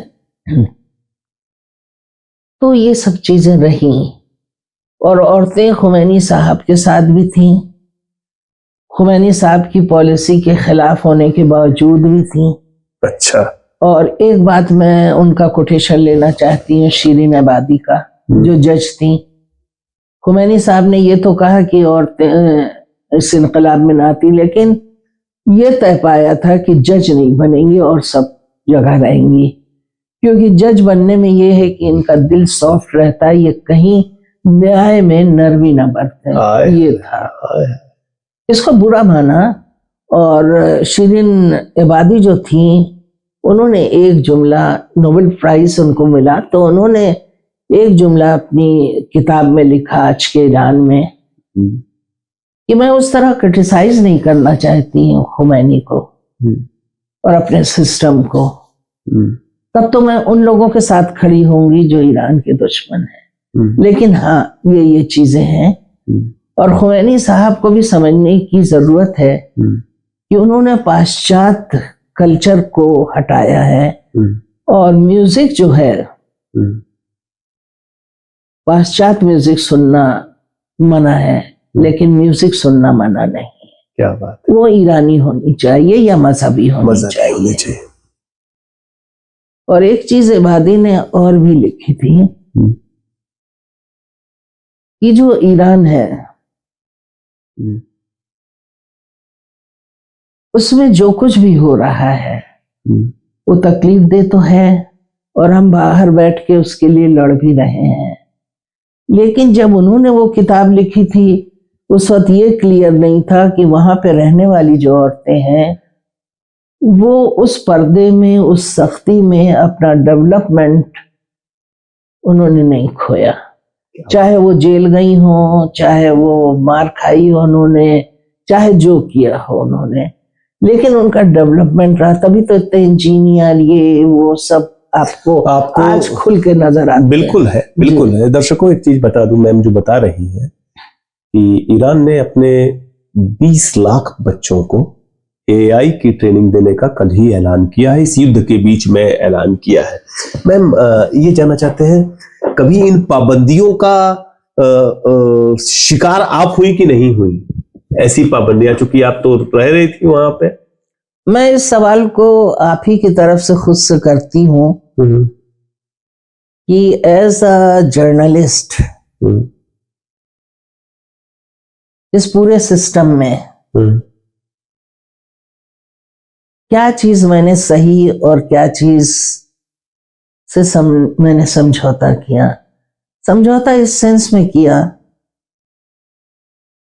कि मुझे काम करना है या नहीं करना है, क्योंकि उस वक्त जो डॉक्टर्स थे उन्होंने कहा था कि जब लाशें आती हैं उनको देख देख के हम परेशान हो जाते हैं, तो हम नहीं रह सकते, हम जा रहे हैं वापस। लेकिन कुछ डॉक्टर्स डटे रहे। अच्छा, जर्नलिस्टों का हिसाब किताब ये था कि उनको फारसी आती नहीं थी, वो पूरी तरह से ठीक से प्रेस कॉन्फ्रेंस में सवाल जवाब भी नहीं कर सकते थे। उनका गाइड या इंटरप्रेटर जो कह देता था वो सब, ये सब कंफ्यूजन रहता था। और मुझे अच्छी तरह याद है कि वो 81 था और मेरी दोस्ती एक फैमिली से थी। दोस्तियां तो बहुत सारी फैमिली से थी क्योंकि ईरान बहुत ही मेहमान नवाज मुल्क है। तो उसमें मुझे जाना था नॉर्थ की तरफ, तेहरान के, जो थोड़ा सा ऊंचाई पे है। तो जो फैमिली थी, उनका जो बेटा था वो जज था इस्लामिक हुकूमत में। तो हम अक्सर छुट्टी जो थी वहीं गुजार लेते थे, रात को रुक गए और सब चीजें। उसके लिए मैं निकली और जुमे की शाम थी, थोड़े बादल घिरे हुए थे और वहां पे 2 तुमानी करके एक टैक्सी चलती थी। वो टैक्सी वो लोग चलाते थे जो ऑफिस से लौटते थे और रास्ते में सवारियां उठा के पैसे लेके अपने घर चले जाते थे, वो मुड़ते कहीं नहीं थे। तो मैंने उस टैक्सी को किया, आगे जगह खाली थी, ड्राइवर के पास बैठ गई। पता नहीं सवारियां उतर गई, मैं अकेली रह गई और मेरा स्कार्फ नीचे चला गया और बाल उड़ रहे थे, मुझे जरा भी ध्यान नहीं था कितनी देर ये कैफियत रही या पल भर कैफियत रही। देखा कि कार एक झटके के साथ उसने अपने को रोका। मैंने ड्राइवर की तरफ देखा, ड्राइवर सामने देख रहा है। वहां 2 कारों ने क्रॉस करके रोक लिया और कहा चलिए कमेटी यानी कोतवाली, इस्लामिक कोतवाली। मैंने कहा क्या बात है, क्यों मैं जाऊं, मैंने क्या किया है? कहा ये तो जो आप कर रही थी वो आपको ऊपर पता चलेगा। कुछ अजीब परेशानी में मैं पड़ गई। खैर वो ऊपर पहाड़ी के ऊपर थी, ऊंचाई के ऊपर, वहां वो ले गए। वहां एक साहब बैठे हुए थे 2 लोगों के साथ और उन्होंने कहा था अच्छा तो आप ये सब कर रही थी, जुमे की रात में तफरी कर रही थी। तो मुझे बहुत तेज गुस्सा चढ़ा कि किस किस्म की गुफ्तगू मुझसे कर रहे हैं। तो मैंने कहा नहीं, मैं तो अपनी फैमिली फ्रेंड के यहाँ जा रही थी, मैं जर्नलिस्ट हूँ। और ये तो कहा हाँ। उसके बाद उन्होंने कहा कि ख्याल भी नहीं हुआ कि रूसरी सर से उतर गई है, बाल उड़ा रही है और तफरी के मूड में है। मैंने कहा ऐसा कुछ भी नहीं। फिर कहा कहाँ जा रही थी आप? तो मैंने कहा ये है टेलीफोन नंबर, आप मिला लीजिए। तो कहा खुद ही मिलाइए आप। मिला के मैंने हेलो कहा, फिर दिया। तो बस उन्होंने इतना पूछा कि क्या है, बैकग्राउंड जाना, ये सब नहीं कहा कि मैं वहां बैठी हूँ या कुछ। उसके बाद उन्होंने कहा जाइए। तो मैंने कहा और मेरा ड्राइवर? तो कहा अच्छा, बड़ी फिक्र है आपको उसकी। मैंने अजीब नजरों से उनको देखा, ये कोई बात हुई? मैंने कहा मैं लौटूंगी कैसे? तो कहा लौटिए जैसे आई थी, जैसे तफरी में निकली थी। मैंने कहा देखिए ऐसा है कि मैं कैसे लौटूंगी, आप कार दीजिए। तो आपको कुछ नहीं मिलेगा, आप जाइए, यहाँ से उठिए। खैर मुझे अजीब सा लगा कि बहुत मार खाएगा ड्राइवर या कुछ सजा मिलेगी इसको, जो पूरा टोन था, माहौल था। जब मैं बाहर आई तो हमारे बेइज्जती के, बेबसी के, गुस्से के, उस जमाने में मैं गुस्से में रोती बहुत थी, आंसू निकल पड़ते थे। अंधेरा चारों तरफ, पहाड़ी रास्ता, तबरीज के ऊंचे ऊंचे पेड़ और मैं तन्हा। खैर आंसू पोंछती हुई, बहाती हुई मैं नीचे आई, नॉर्मल हुई और उसके बाद टैक्सी किया, फिर उनके घर पहुंची। और एक मरतबा और मैं फंसी हूं अपने क्वेश्चंस की वजह से, इंफॉर्मेशन मिनिस्ट्री में। मिनिस्टर से टाइम तो मिल गया था, पहुंची मैं और खैर बातचीत हुई। पहला सवाल मैंने कर दिया कि आप किस तरह से पढ़ाएंगे बच्चों को ज्योग्राफी, कि कैसे ये दुनिया वजूद में आई और क्या हुआ, या बताएंगे खुदा ने इसको बनाया। तो गुस्से से उन्होंने मुझे देखा और कहा आप किन लोगों में उठती बैठती हैं। तो मैंने कहा ये क्वेश्चन कहाँ से आपने तैयार किए। मैंने कहा क्वेश्चन आम लोगों से तैयार किए, मैं दुकान वालों से बात करती हूँ, सड़क पे चलते हुए सुनती हूँ, टैक्सी में सफर करती हूँ। बोले लेकिन ये सवाल ऐसे नहीं है, आप उठ जाइए यहाँ से। तो मैं हैरत से उनका मुंह देखने लगी, क्योंकि इस तरह से सख्ती से मुझसे कोई पेश नहीं आया था मौलवियों में और उस सब में, और थोड़ा सा इनसिक्योरिटी का भी एहसास हुआ। तो उन्होंने कहा आप उठती हैं या पासदार बुलाओ। पासदार का मतलब था कि जो उठा के ले जाते मुझे बंद कर देते। तो मैंने कहा नहीं, मैं उठ रही हूँ। मैंने सामान समेटा और मैं चली आई। तो ये सब चीजें जर्नलिस्ट किस तरह सहता है, किस तरह न्यूज लाता है, और मैं कोई वो नहीं थी। अच्छा, दूसरी बात यह है कि आप ये भी सवाल मुझसे कर सकते हैं कि क्या बात है कि आपको सब लोग बड़ी आसानी से इंटरव्यू दे देते थे। हाँ, लेकिन आपने ये बताया हमें कि कोशिश कैसे कैसे आप मैं कोशिश करती थी, कोशिश बहुत लोग करते होंगे, लेकिन मुझे क्यों? उस वक्त ईरान इतना सेंसिटिव हो गया था जर्नलिस्टों को लेके। आप किस मैगजीन से हैं, वो मैगजीन का कहाँ से सिलसिला है, आप किस अंजुमन से हैं, उसके थॉट्स क्या हैं, इस सब से छांट के जब उनको ये पता चल गया था कि ना तो मैं किसी पेपर से हूँ, फ्रीलांस हूँ, और ईरान पे मैंने भी पहले काम किया है, मैंने ये सब किया है, उन्होंने सब कुछ छान लिया होगा। हाँ, पूरा जांच कर लिया। और उनको ये भी उम्मीद थी, जैसे कि खामनेई साहब के ऑफिस में मुझे ऑफर दिया गया था, तो उन्हें ये भी था कि एक वक्त आएगा ये हमारे। लेकिन यहाँ पे एक चीज मैं आपसे कहूंगी, देखिए मेरा भी डेवलपमेंट हुआ है, बिल्कुल ईरान का भी डेवलपमेंट हुआ है और हालात का भी डेवलपमेंट हुआ है। आज जब मैं खामनेई साहब का ये इंटरव्यू सुन रही थी कि लोग हमें समझते नहीं हैं, तो मेरे दिल में कल रात ख्याल आया क्या मुझसे गलती हुई। मैंने भी वही किया प्रेस वालों की तरह कि जो मुझे दिखा वो मैंने लिखा। अगर मैं उनसे जुड़ जाती तो मैं कुछ और चीज समझती और सही बातें और कुछ लिखती और अच्छी बातें लिखती, और आज शायद मैं कहाँ होती ज्यादा जिसे कहते हैं उस चीज को आगे ले जाती। सही है। लेकिन बात यह है कि आप जिस वक्त जीते हैं ना, जो आपका टाइम फ्रेम होता है आप उसके मुताबिक करते हैं। क्योंकि आज ईरान की जो पॉलिसी पुख्ता हुई है वो कल नहीं थी, तो मैं कैसे उन लोगों के साथ जुड़ती। और you are a brilliant journalist, और मैं तो आपको जर्नलिस्ट की तरह ही देखता हूँ नासिरा जी।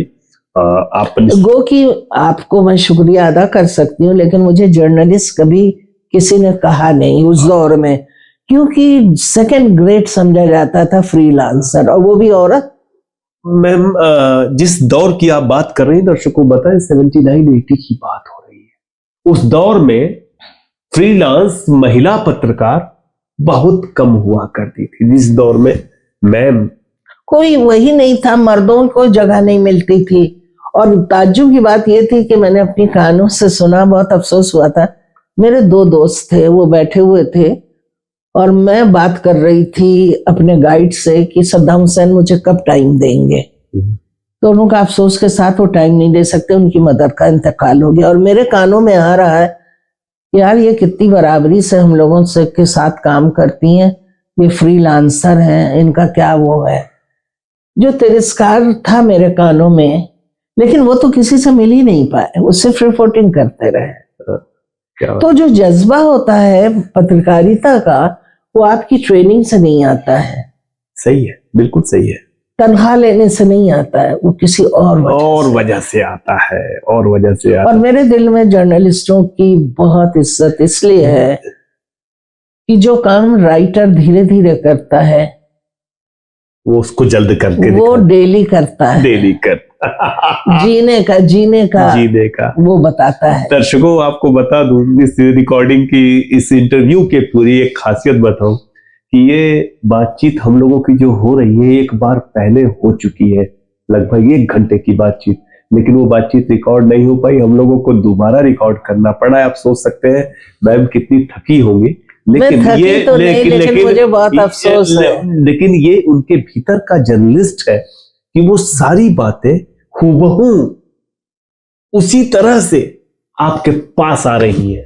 ये एक जर्नलिस्ट कर सकता है। देखिए, उसकी वजह ये है, उसमें बनावट तो कुछ है नहीं, कुछ नहीं है, जो सच है वो सच है।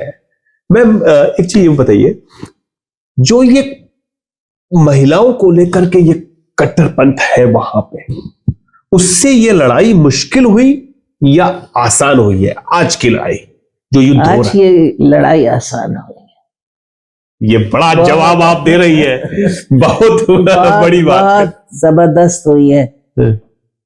ईरानी लड़कियों ने पर्दा ओढ़ लिया, एडजस्ट कर लिया, और अपने विवेक से उन्होंने तय किया हम जो हैं इस बुर्खे के साथ, इस हिजाब के साथ वो सब करेंगे जो हमारे मुल्क को जरूरत है और मर्द करते आए हैं।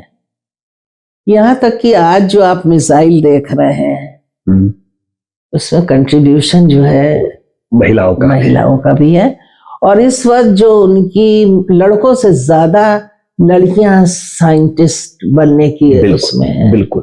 और कोई भी ऐसा शोबा जिंदगी का नहीं है, जीवन का कार्य क्षेत्र, जहां ईरानी औरतें लड़कियां ना हो और उन्होंने कोई ना कोई नाम ना लिया हो। आप सोच नहीं सकते हैं कितनी ज्यादा प्रोज राइटर वजूद में आई हैं, कितनी पोइट्स वजूद में आई हैं। मैं ये महिलाओं की बात मैं जानना चाहता हूं उनके बारे में। और गजब की बात यह है कि शाह के दौर में मैं उनकी आंखें ही देखती थी, वो आंखें बहुत सजाती थी, हल्का नीला शेड नीचे लगा रही हैं, ऊपर हरा शेड लगा रही हैं, अब पूरे मोर वो आंखों पे बनाती हैं। और यहाँ पे बुर्का ओढ़े हुए हैं, या बुर्का नहीं ओढ़े हैं तो स्कार्फ है, एक से एक स्टाइल का स्कार्फ कर लिया है, कोट पहनती है वो बहुत अच्छा सिला रहता है, तो पूरा एस्थेटिक सेंस में और ब्यूटी में वो पूरी उतरती हैं। ये आज का ईरान है। लेकिन उसी के साथ दूसरे बच्चों की भी हकीकत है। कहा जाता है कि ईरानी महिलाएं, ईरानी लड़कियां बेहद खूबसूरत होती हैं। हाँ, खूबसूरती उस तरफ है। और हर मुल्क में अपनी एक खूबसूरती है। सही। मैं आपको बताऊं इस खूबसूरती की बात पे, ईरान में मुझे रहते हुए 2 महीना हो गया था। एक दिन मैं बस से उतर रही थी तो एक इंडियन नर्स ऊपर चढ़ रही थी। मैं आपको क्या बताऊं, कितनी आंखों में ठंडक पहुंची उसका सांवला रंग देख के। अपनी परदेश में अपनी खूबसूरती, देश की खूबसूरती, इतना वो था। वहां पे मेरा भी रंग गोरा ही नहीं समझा जाता था, क्योंकि उनका गोरा रंग अलग है और हमारा, लेकिन जो हम लोगों के गोरे रंग में शेड है उसको ईरानी बहुत पसंद करते हैं। वो शिराज में मिलता है उनके यहाँ। अच्छा। उसको कहते हैं सब्जा। जी। ईरान भारत का रिलेशन खुमैनी के दौर में कैसा था? शानदार। और आपको एक बात बताएं, मैं चूंकि अपने खर्चे पे जाती थी ना, कि कोई किसी तरह का झंझट ना हो, तो जाने से पहले मैं खुशवंत सिंह साहब से मिली। खुशवंत सिंह साहब से मेरी अच्छी वो थी, क्योंकि उन्होंने कुछ इकबाल को ट्रांसलेट किया था, तो उनके शेर हमसे डिस्कस करते थे। तो एक मरतबा लंबी बातचीत उनसे तरबियत शब्द को लेके हुई थी, ट्रेनिंग। तो अक्सर मैं चली जाती थी उनके पास। तो जब मैं गई तो वो हिंदुस्तान टाइम्स में थे। तो मैंने कहा कि आप मुझसे कुछ लेख ले लीजिएगा और उसका पैसे दे दीजिएगा, अभी तो मैं अपने पैसे से जा रहा हूँ। तो उन्होंने कहा ठीक है, यू गो। अब जब मैं लौटी तब तक पॉलिसी बदल चुकी थी ईरान को देखने की। उस वक्त हमारे यहाँ से साइकिल निर्यात हो रही थी, गेहूं हो रहा था, चावल हो रहा था। तो मानी बात है, हिंदुस्तान टाइम्स का जो मालिक था उसकी पॉलिसी भी चेंज हो गई। जब उन्होंने आर्टिकल्स देखे तो कहा सॉरी, ठीक है। उसके बाद एक दिन हम हिंदुस्तान टाइम्स की सीढ़ियां चढ़ रहे थे, वो उतर रहे थे। बोले नासा कैसी हो? मैंने कहा वैसे ही हूँ जैसे शाहबानो के फिरदौसी थे। जब बादशाह ने उनको ऊंटों की भरी हुई सोने की अशरफियां भेजी तो उनका जनाजा बाहर निकल रहा था। खुशवंत सिंह एकदम वहीं पे एकदम 1 मिनट को मेरा चेहरा देखते रह गए, क्योंकि मैं एक अलग कैफियत में थी उस वक्त। बिल्कुल बिल्कुल। एक बहुत बड़े जिसे कहते हैं तजर्बे से गुजर रही थी। मेरा पूरा दिलो दिमाग इतना रोशन हो चुका था। और उसके बैकग्राउंड में जानते हैं क्या था? मेरी रीडिंग जो मैंने इंडिया के बंटवारे और इनकलाब के बारे में कर रखी थी बचपन से लेके अभी तक, और कई लड़ाइयां देखी थी। वो जो म्यूजिक था बैकग्राउंड वो बजता रहता था, उससे ये चीज जुड़ गई थी जो मैं अपनी आंखों से देख रही थी। तो ईरान की औरतों ने कमाल किया, मैं आपको बता देती हूँ। और सबसे बड़ा कमाल ये है कि वो रोज अपने मर्दों को खो रही हैं, बच्चों को खो रही हैं। उसके बाद वो दम रखती हैं कि बच्चे पैदा करती हैं। इंदिरा जी के समय कैसा रिलेशन था जी? इंदिरा जी के समय, इंदिरा गांधी के समय? इंदिरा गांधी के रिलेशनशिप तो मैं सिर्फ छोटे से किस्से से बयान कर सकती हूँ। बताइए। वो जज जिनकी फैमिली हम दोस्त थे, वो जब छोटी बच्ची थी तो उसने शंकर पेंटिंग कंपटीशन में हिस्सा लिया था, उसको इनाम मिला था। तो उसने सीधे मिसेस गांधी को खत लिख दिया। वो खत पहुंच भी गया कि मैं बहुत थैंकफुल हूँ। तो मिसेस गांधी ने उसका जवाब दिया था, कभी कोई जरूरत हो तो मुझे याद रखना, कुछ इस किस्म का था। वो खत लेके हिंदुस्तान पहुंच गई और सीधे मिसेस गांधी के पास पहुंच गई और मुझे लेके गई। तो राजीव गांधी जी से मुलाकात हमारी हुई। तब तक मैं ईरान हुआ आई थी। तभी मैंने आपसे कहा था कि उनकी आंखें जो थी वो राजीव गांधी की तरफ। तब तो वो चाय वाय राजीव गांधी जी के साथ हम लोगों ने पीवी, वो पायलट थे तब। और इसने कहा तो उन्होंने कहा तुम आ जाना, मम्मी अभी है नहीं और बात हो जाएगी। तब वो अकेली गई थी।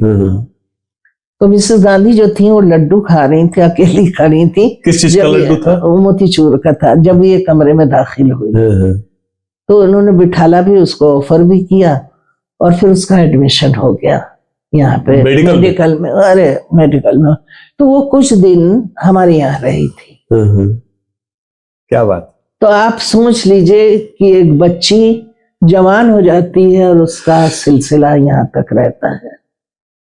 ये था इंडिया, ये हमारी फॉरेन पॉलिसी। क्या बात है। इंडिया नहीं, ये थी फॉरेन पॉलिसी। और मेरी जो थोड़ी बहुत आओ भगत मिडिल ईस्ट में हुई, वो सारी पहनावे की वजह से तो हुई है, लेकिन वो पहनावा पहनता कौन था? मिसेस गांधी। क्या बात है, क्या बात है। और मैं आपको मिसेस गांधी का एक और, जिस वक्त उनका की हत्या हुई है, इराक में लोगों ने हिंदुस्तानियों को सौदा नहीं दिया। दुकानदार ने कहा क्या चीज हो तुम लोग तो इस काबिल नहीं हो कि तुम लोगों को इतना बड़ा नेता, और उसको तुम लोगों ने उसकी हत्या कर दी। लेकिन मिसेस गांधी के अलावा इनका जो रुझान था ईरानियों का, वो बहुत ज्यादा गांधी की तरफ था और पंडित नेहरू की तरफ था। यहाँ तक कि मैं धक से रह गई थी पहले सफर में। मालूम हुआ कि दुकानें हैं, उनका गांधी नाम है, बच्चों का नाम गांधी है। और मैं क्या बताऊं कि कितना ज्यादा ये सारी चीजें हैं। क्या माने, मेरे पास शब्द नहीं है। क्योंकि देखिए जो चीजें मैं आपको बयान कर रही हूँ ये बहुत जरूरी है आज के ईरान को समझने के लिए वहां क्या हो रहा है। एक चीज बताएं, सच बताइएगा, जब हमारे प्राइम मिनिस्टर ने आयतुल्लाह खामेनेई की शहादत के बाद संवेदना में कुछ नहीं कहा, तो आपको दुख हुआ कि नहीं? मुझे कुछ खास फर्क नहीं पड़ा। देखिए, हमारे मुल्क की जो पॉलिसी है वो आज जो है वो प्रो मिडिल ईस्ट सिर्फ इतनी है कि वो जाते हैं, खातिरदारी कराते हैं और वहां एक मंदिर बन गया है। लेकिन उनकी दोस्ती इस वजह से हमसे रशिया की थी। सही है। रशिया ने हमारे ऊपर कब्जा नहीं किया, सही है, ना अपना बाजार डेवलप किया, हमें तकनीक के साथ वो किया। बिल्कुल। आज इजराइल के साथ है। मुझे इजराइल से और यूएस से या इनसे कोई ऐसा वो नहीं है। बिल्कुल। मैं बात सिर्फ इस वक्त ईरान की कर रही हूँ। ईरान के दुश्मन कौन है मैं उन पे बात कर रही हूँ। फिर कभी ये सारे सवाल अगर किसी इंटरव्यू में हुए तो वो हिंदुस्तान को लेके फिर मैं करूंगी। ये सुंदर बात कह रही है जी। आखिरी सवाल, आप एक सवाल और भी मुझसे कर सकते हैं। बोलिए। कि औरत जो है वो व्यक्तिगत आजादी चाहती है या देश की आजादी? हाँ, ये मेरा सवाल मैं फिर से पूछता हूँ, आपसे पूछ ही लेता हूँ, याद आ गया। ईरान की आज की जो स्त्री है, क्योंकि बड़ी लड़ाई अभी ठीक कुछ महीने पहले ही व्यक्तिगत आजादी की बात कह रही थी, वहां की महिलाएं लगातार सड़क पे भी उतरी। आज की महिलाएं ना कहिए, वहां की का एक ग्रुप कहिए। ग्रुप कहते हैं, ग्रुप ही मानिए, लेकिन उस ग्रुप को भी मैं उनमें शामिल कर रहा हूं, सभी महिलाओं में। उनके लिए पर्सनल आजादी महत्वपूर्ण है कि देश की आजादी ज्यादा जरूरत है? मुझे लगता है दोनों। अच्छा, दोनों है, क्योंकि अगर पर्सनल आजाद नहीं होंगी तो वो अपने को डेवलपमेंट में रोक लेंगी। पर्सनल आजादी आप किसे कहते हैं?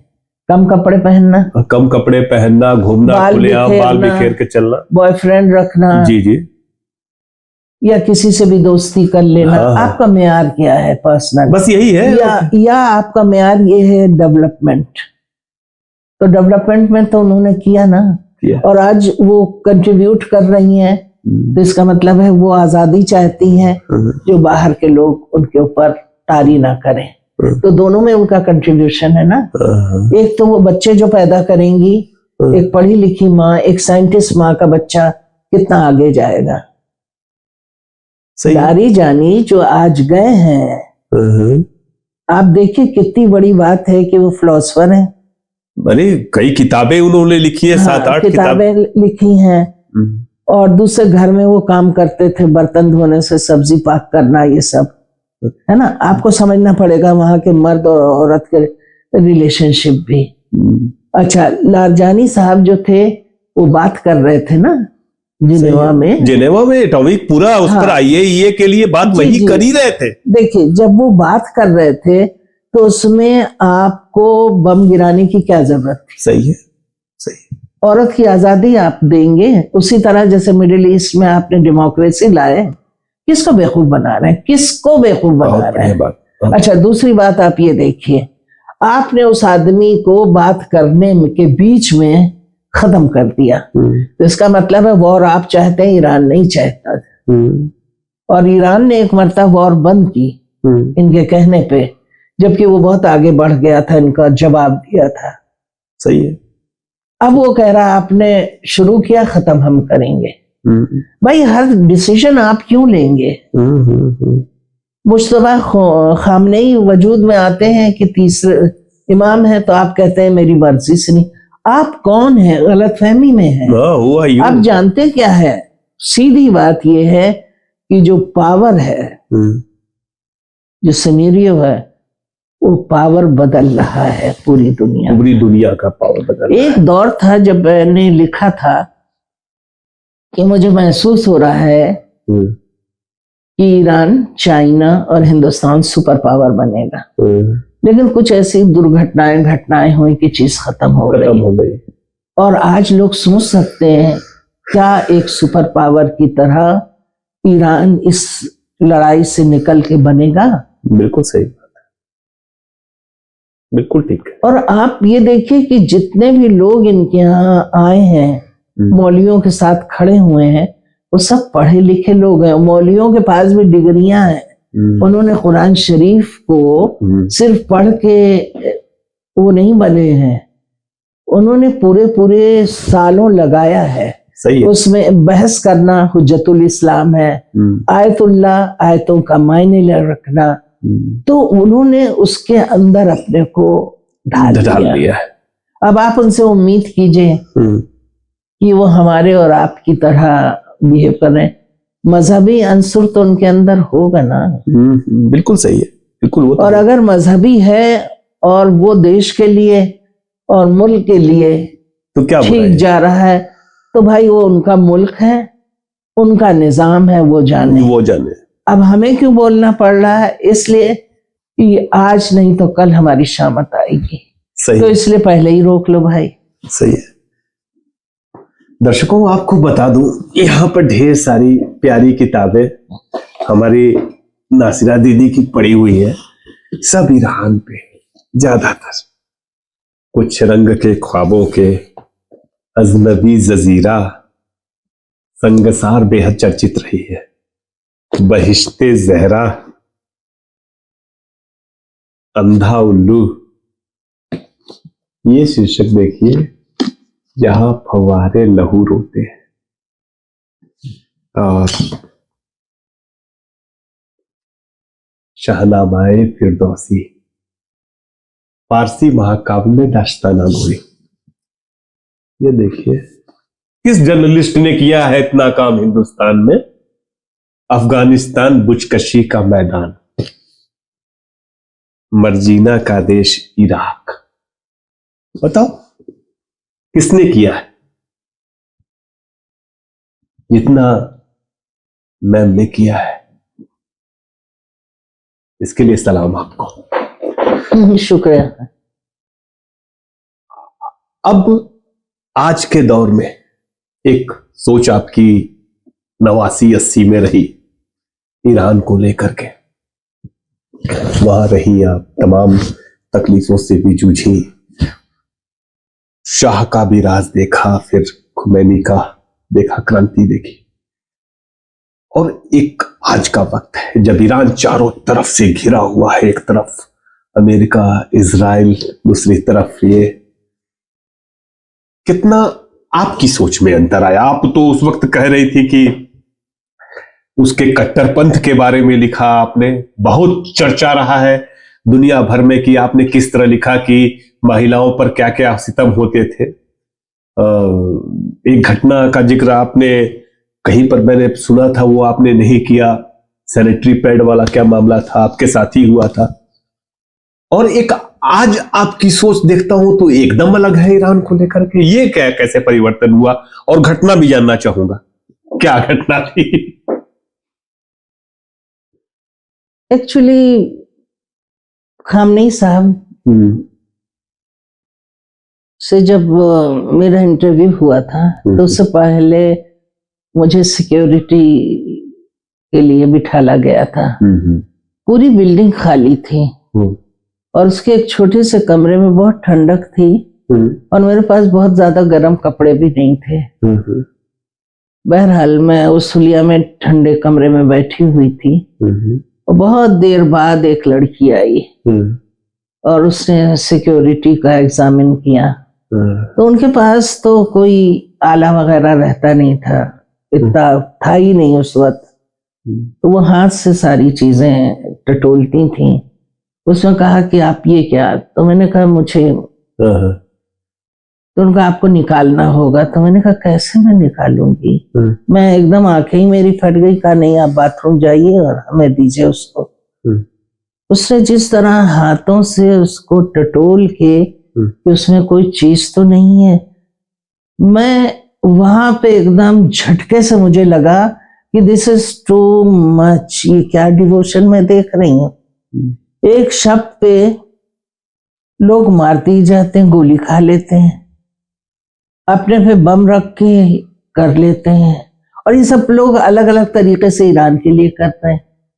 और ये लड़की शिया है, और शिया लोगों में एक बीमारी होती है, सफाई की बीमारी, और बुढ़ापे में बढ़ जाती है, हाथ धोए जाएंगे पूरा जख्म हो जाता है।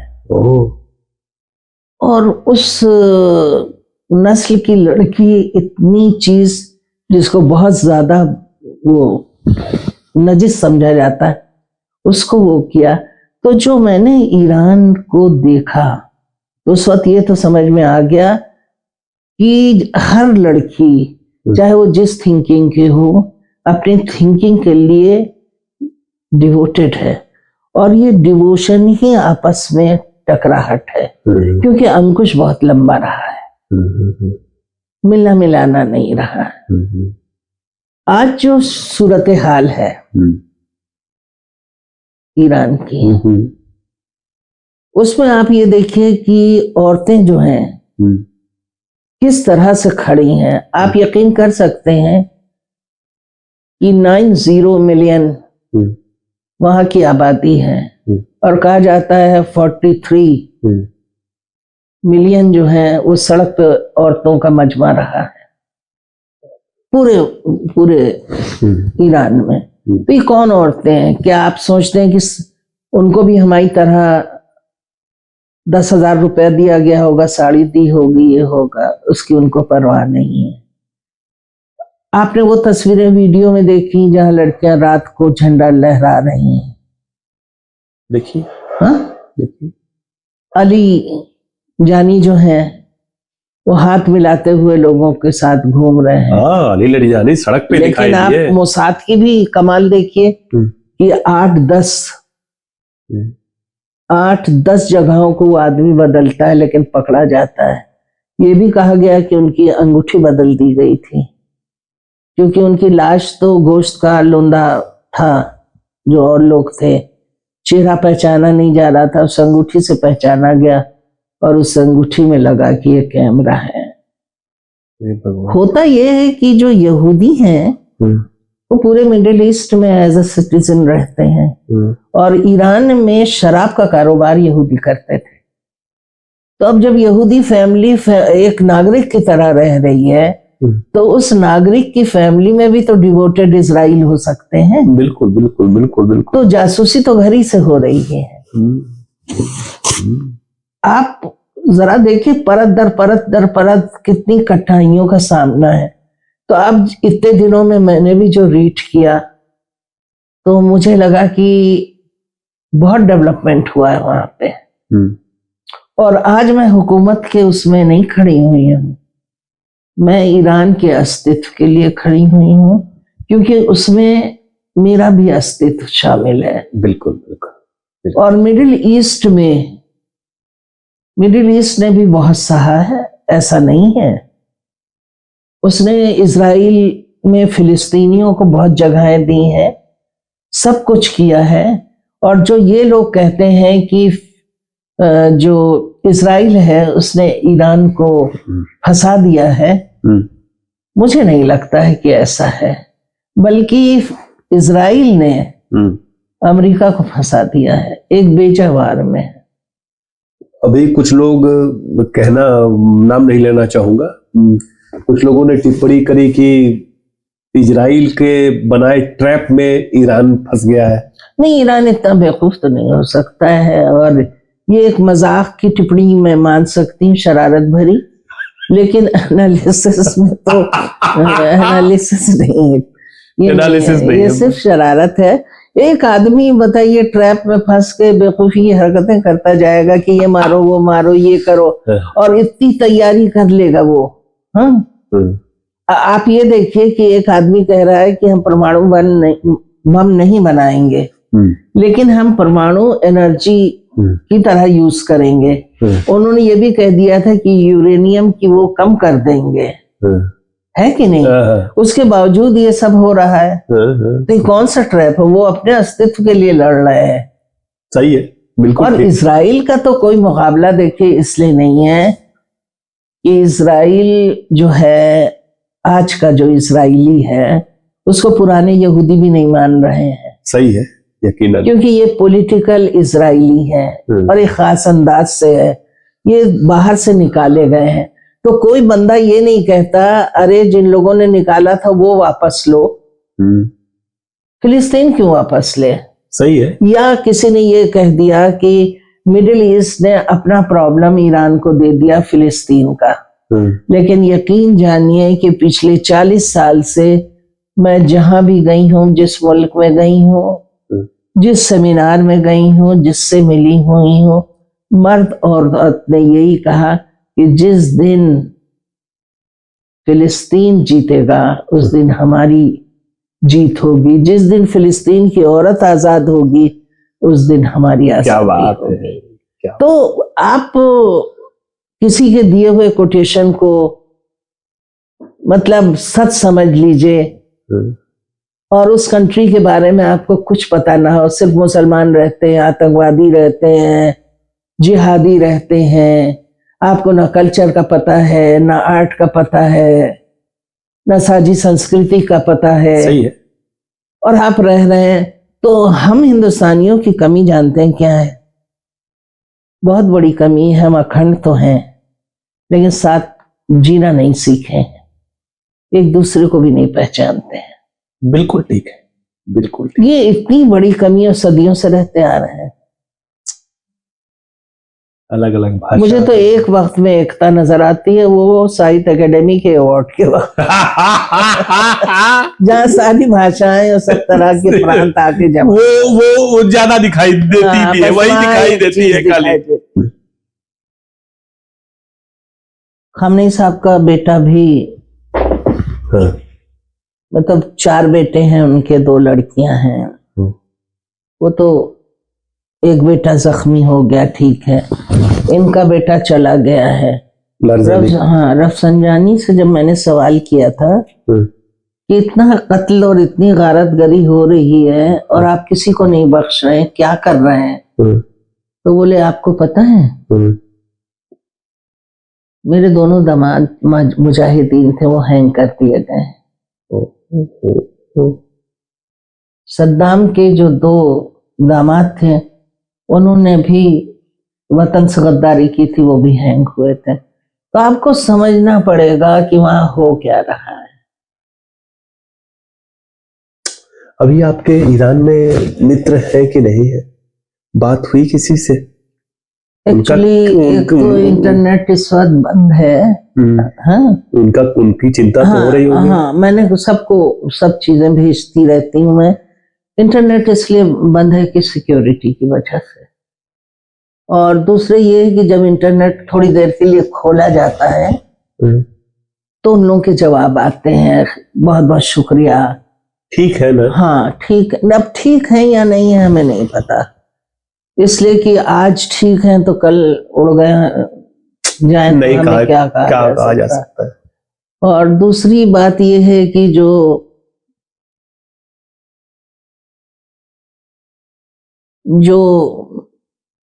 एम्बेसी वो हमें बुलाती रही लगातार, हम नहीं जा पाए हैं, इसलिए कि हम इतना उस वक्त एक राइटअप में लगे थे, कुछ काम कर रहे थे। मुझे लगा वहां जाऊंगी, करूंगी, साइन करूंगी, तो मुझे क्या लेना देना है, एम्बेसी से देखा जाएगा। लोगों ने तस्वीर अपनी डाली, वो सब मैंने नहीं किया। लेकिन जो रिलेशनशिप की बात आपने पूछी थी ना कि ईरान और हिंदुस्तान में आपकी राइटिंग का क्या असर हुआ, अब तो ईरानी बहुत प्यार करते हैं मुझे, इतना ज्यादा कि अगर पता चल जाए कि मैंने प्रिजनर्स ऑफ वॉर से वाली मुलाकात की थी, तस्वीर खिंचाए बगैर नहीं रहते हैं। और एक चीज और इसमें रह गई है कि खुमैनी साहब ने जब चलने लगी थी तो झुक के उनका हाथ चूमना था और आंखों में लगाना था। मैं अकड़ी खड़ी रही, पीछे से ठेला गया, खुमैनी साहब को इंतजार था, वो मुझे ऐसे देख रहे थे। अब जो मेरी नजर आईने पे पड़ी तो मेरा लाल भभूका चेहरा कुछ दिख ही नहीं रहा था, लग रहा था एक आग का गोला है। इतना मैं जज्बाती और इतना खून मेरा गर्दिश में था। खुमैनी साहब शायद झिझक मेरी समझ गए अपने तरीके से, तो उन्होंने एक लाल रुमाल अपने हाथ पे डाला और बढ़ाया, तो फिर तो मुझे झुक के करना ही पड़ा। तो जब मैं आई मिठाई का डिब्बा लेके, अपने सियासी दोस्त कम्युनिस्ट थे कि मैंने खुमैनी साहब से मुलाकात की, कहा हाँ आपने बताया कि आप उनका हाथ चूम के आई हैं, तो इसकी सजा तो आपको मिलेगी ही। वक्त आपसे पूछेगा कि आपने क्या किया है। खamenei साहब के समय ऐसा नहीं करना पड़ा? नहीं, खamenei साहब तो स्टिफ बैठे थे, उनका हाथ बीमार, और बहुत मुझे सीधी सीधी बात करने वाले, स्ट्रेट आदमी, स्ट्रेट। शायरी पसंद भी करते थे वो तो बाद से पता चला कि शेर व शायरी करते थे, अभी हमको पता चला, पहले नहीं था। नहीं, हमें नहीं पता। तो उस वक्त का दौर ऐसा था कि इतना लोगों की पर्सनल चीजें पता नहीं चलती थी, सिवाय कुछ और चीजें गर्दिश में थी। और एक मरतबा जब हम शाह की वो कर रहे थे तो पेरिस में लोगों से, तो उसमें से शाह के सपोर्टर ने कहा था अगर हम लोग वापस आए तो जो पहला हैंग करेंगे हम लोग वो आप होंगे। पहलवी के लोगों ने कहा था। ये सब चीजें जो हैं ये नहीं कह पाई मैं इसमें। शामिल कर लेंगे। शामिल कर लो, कभी और लगा देना या कर लेना, अभी कर लो। ये हो गया इसमें शामिल, रिकॉर्ड हो रहा है। इस युद्ध का परिणाम अगर आपसे पूछा जाए कि आप क्या देखती हैं कि यह युद्ध किस ओर जाता दिख रहा है? देखिए, इस युद्ध के नतीजे हम बता सकते हैं। बता दीजिए। वो किधर जाएगा मुझे नहीं पता है, क्योंकि अगर सब यूरोपियन कंट्री एक हो गए, सऊदी उसके साथ हो गया, तुर्की आ गया, चारों तरफ से ईरान को घेर लिया जाएगा ना। जिस तरह से कहीं का भी राष्ट्रपति उठा लिया जाता है, किडनैपिंग होती है, फुर्ती ली जाती है पेट्रोल की, उस तरह से सबको उठा लिया जाए, आप क्या कर सकते हैं। लेकिन ये लड़ाई दे के क्या जा रही है, इसका जवाब मैं देना चाह रही हूं। एक तो उसने ये बता दिया इस लड़ाई में कि ईरान जैसा मुल्क बदनाम, गुमनाम, क्योंकि उसकी असलियत तो किसी को नहीं पता है, उसने इन लोगों को बेनकाब कर दिया कि इनका कुछ भी मेरे आगे नहीं है। जिस तरह से बम्बारमेंट हुआ और जिस तरह से हथियार की कमी हो रही है और जिस तरह से अब सद्दाम हुसैन की तरह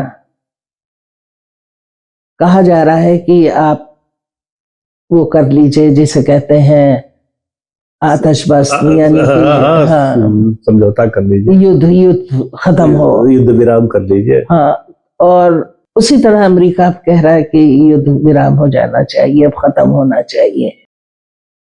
लेकिन उसने तो साफ 3-4 अपनी शर्तें रखी कि युद्ध विराम खत्म, क्योंकि उसको पता है कि हर हालत में मेरी मौत है। अगर हम नहीं लड़ेंगे तो मौत है, इन लोग आ जाएंगे, और हम लड़ के मरेंगे तो हम कुछ दे के जाएंगे। तो ये जो शहादत है वो आपको बेवकूफी लग सकती है, क्योंकि मैं शायद पहले भी कह चुकी हूं कि जब धोखे से बुलाया गया था इमाम हुसैन को कि आप यहाँ आइए, हमें आपसे कुछ डिस्कस करना है, तो चले गए थे ये इमाम हुसैन यजीद के उसमें, और वहां के ऊपर उनके ऊपर पानी बंद हो गया, फला हो गया और सब लड़ाई शुरू हो गई। तो एक दिन उन्होंने बेटे से कहा कि मुझे लगता है कि मौत मेरे करीब आ रही है। तो उनका बाबा क्या फर्क पड़ता है कि मौत मेरे करीब आ रही है या हम मौत के करीब जा रहे हैं। यानी लड़ाई खैर और शर की हो रही है, अच्छी और बुराई की, तो हमें तो शहीद होना ही है, तो सवाल तो कोई मतलब नहीं है।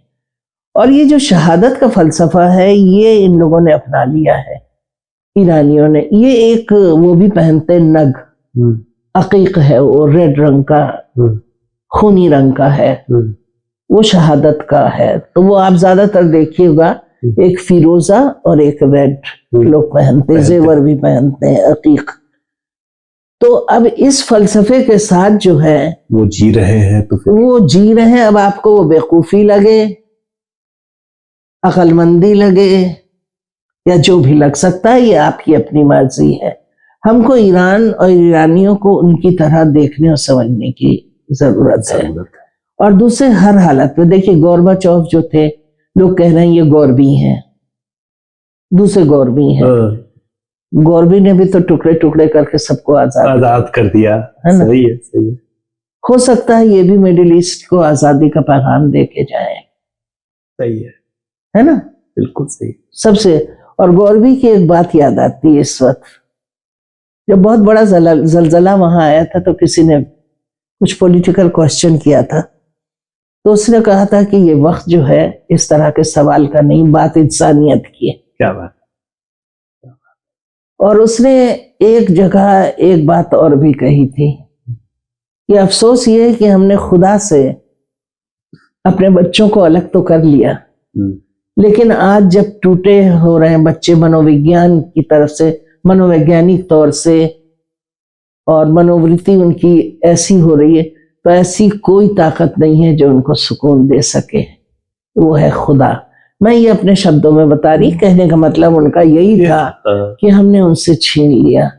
और अफगानिस्तान में जब मैं थी, तो अफगानिस्तान में जो रशियन फौजी थे, उन लोगों का जब सामना हुआ वहां के बूढ़ों को और कुरान शरीफ वगैरह को, तो वो लिखावट देख के और वो बातें वो करके उनको ये महसूस हुआ ये तो मेरे बाप दादा का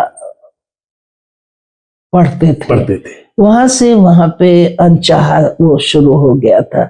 बल्कि अफगानिस्तान बुजकशी के मैदान में मैंने लिखा भी था कि बहुत जल्द जो है वो बिखर जाएगा ये सब कुछ। तो डॉक्टर शर्मा ने कहा था तुम कितनी मुसीबत में अपने को डालती हो, ये जुमला ना लिखो। मैंने कहा नहीं, मैं देख के आई हूँ। अब ये मेरी जहालत कह लीजिए, ये मेरी जहालत आप कह सकते हैं, मासूमियत कह सकते हैं, और डिप्लोमेसी मेरे में नहीं थी कि मुझे नहीं, लेकिन आपने जो देखा वैसा लिख दिया। हाँ, अब उसमें यह हुआ कि हिंदी की किताब पढ़ता कौन है, अगर अंग्रेजी में जुमला होता तो शायद हंगामा हो जाता। ये अंग्रेजी में होता तो हंगामा हो गया। हाँ, तो हमारी चीजें जो हैं वो शायद हिंदी की दुर्दशा की वजह से बिल्कुल बिल्कुल है, वो चीजें उभर के नहीं आती। और मैं अभी भी देख रही थी कि मेरे कुलीग जो हैं, कुछ मेरे साहित्यकार, वो दूसरों की कही बातों को अपने वॉल पे ला रहे हैं, लेकिन जो मेरी कही किताब नहीं ला बातों में वो नहीं कोट करते हैं। मैं अगर कुछ डालती हूँ तो कोई भी साहित्यकार वहां आके ये नहीं कहता कि इसकी कहानी में ये है। तो ये सब क्या है, ये भी कॉम्प्लेक्स है, गुलामी है। बिल्कुल बिल्कुल बिल्कुल। साहित्य स्त्री विमर्श में भी यही होता है कि हम पकड़ के लाते हैं औरतों को, यहाँ की औरतें क्या कह रही हैं उसको कोट नहीं करते। और ये चीज जो है, हम कहते तो हैं भारत महान, लेकिन जो मोहब्बत हमको मिडिल ईस्ट में अपने मुल्क से दिखी, लोगों को में दिखी, वो मेरे लिए ताज्जुब खेज थी। वो मोहब्बत हम कहीं नहीं पाए। नहीं, हम नहीं करते हैं। हम नहीं करते, वो हमसे करते हैं, हम नहीं दे पाते। नहीं, हम अपना कूड़ा घर के बाहर डालते हैं। आप ईरान में, मिडिल ईस्ट में घूम जाइए, कहीं कुछ मिले। ठीक है, इस लड़ाई का परिणाम जो भी हो वो तो देखा जाएगा। एक बड़ी बात जो समझ में आ रही है, ईरान के युवाओं की बहुत चिंता होती है, वहां के बच्चों की बहुत चिंता होती है। और जिस तरह से हमले हो रहे हैं, अभी तक मेरे पास जो जानकारी है कि 18,000 के करीब लोग घायल हुए हैं, मरे हजारों की संख्या में। आपने वो दौर भी देखा है जब बच्चे वहां पे चाइल्ड सोल्जर हुआ करते थे। तो आपको क्या लगता है ये युद्ध वहां के बच्चों के लिए कैसा है? और चाइल्ड सोल्जर्स के बारे में भी बताइएगा जरूर से, जिनसे आप मुलाकात कर चुकी हैं। एक्चुअली जब पहले उसमें हम गए थे 1983 में एक कॉन्फ्रेंस हुई थी कि लड़ाई बंद हो। सद्दाम हुसैन ने पूरी दुनिया के मौलवियों को, जर्नलिस्टों को और बहुत सारी अंजुमनों को बुलाया था। तो हिंदुस्तान से बहुत ढेर सारे लोग गए थे, उर्दू, हिंदी, अंग्रेजी, वहाँ रशियन और जर्मनी और फ्रेंच और सब लोग थे। एज ए ईरान एक्सपर्ट, मतलब उनकी नजर में मैं एक्सपर्ट थी इराकियों के, क्योंकि ईरान में चीजें आ ही रही थी। और इसी सिलसिले से एक दिलचस्प वाकया भी बताऊं कि न्यू दिल्ली के एडिटर जो थे उन्होंने ये मुझे बताया था। पहले तो खुशवंत सिंह जी थे, बाद में एक साउथ इंडियन आया, उनका नाम मैं भूल रही थी।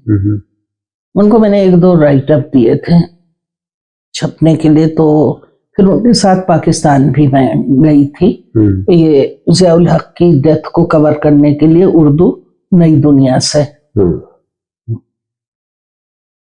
तो उन्होंने आके बताया कि I am so glad, I am proud of you, क्योंकि जब मैं ईरान डेस्क के ऊपर बैठा हुआ था फॉरेन मिनिस्ट्री में, तो वहां दो लोग आए।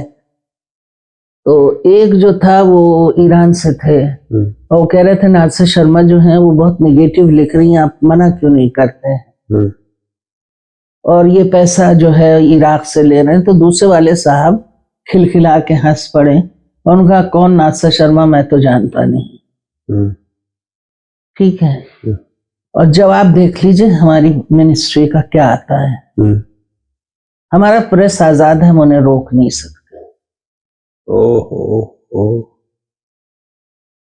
आप सोचते हैं कि ऐसे ही मुझे वीजा मिल जाता, ये क्योंकि उस वक्त हवा में था कि ये चीजें करो।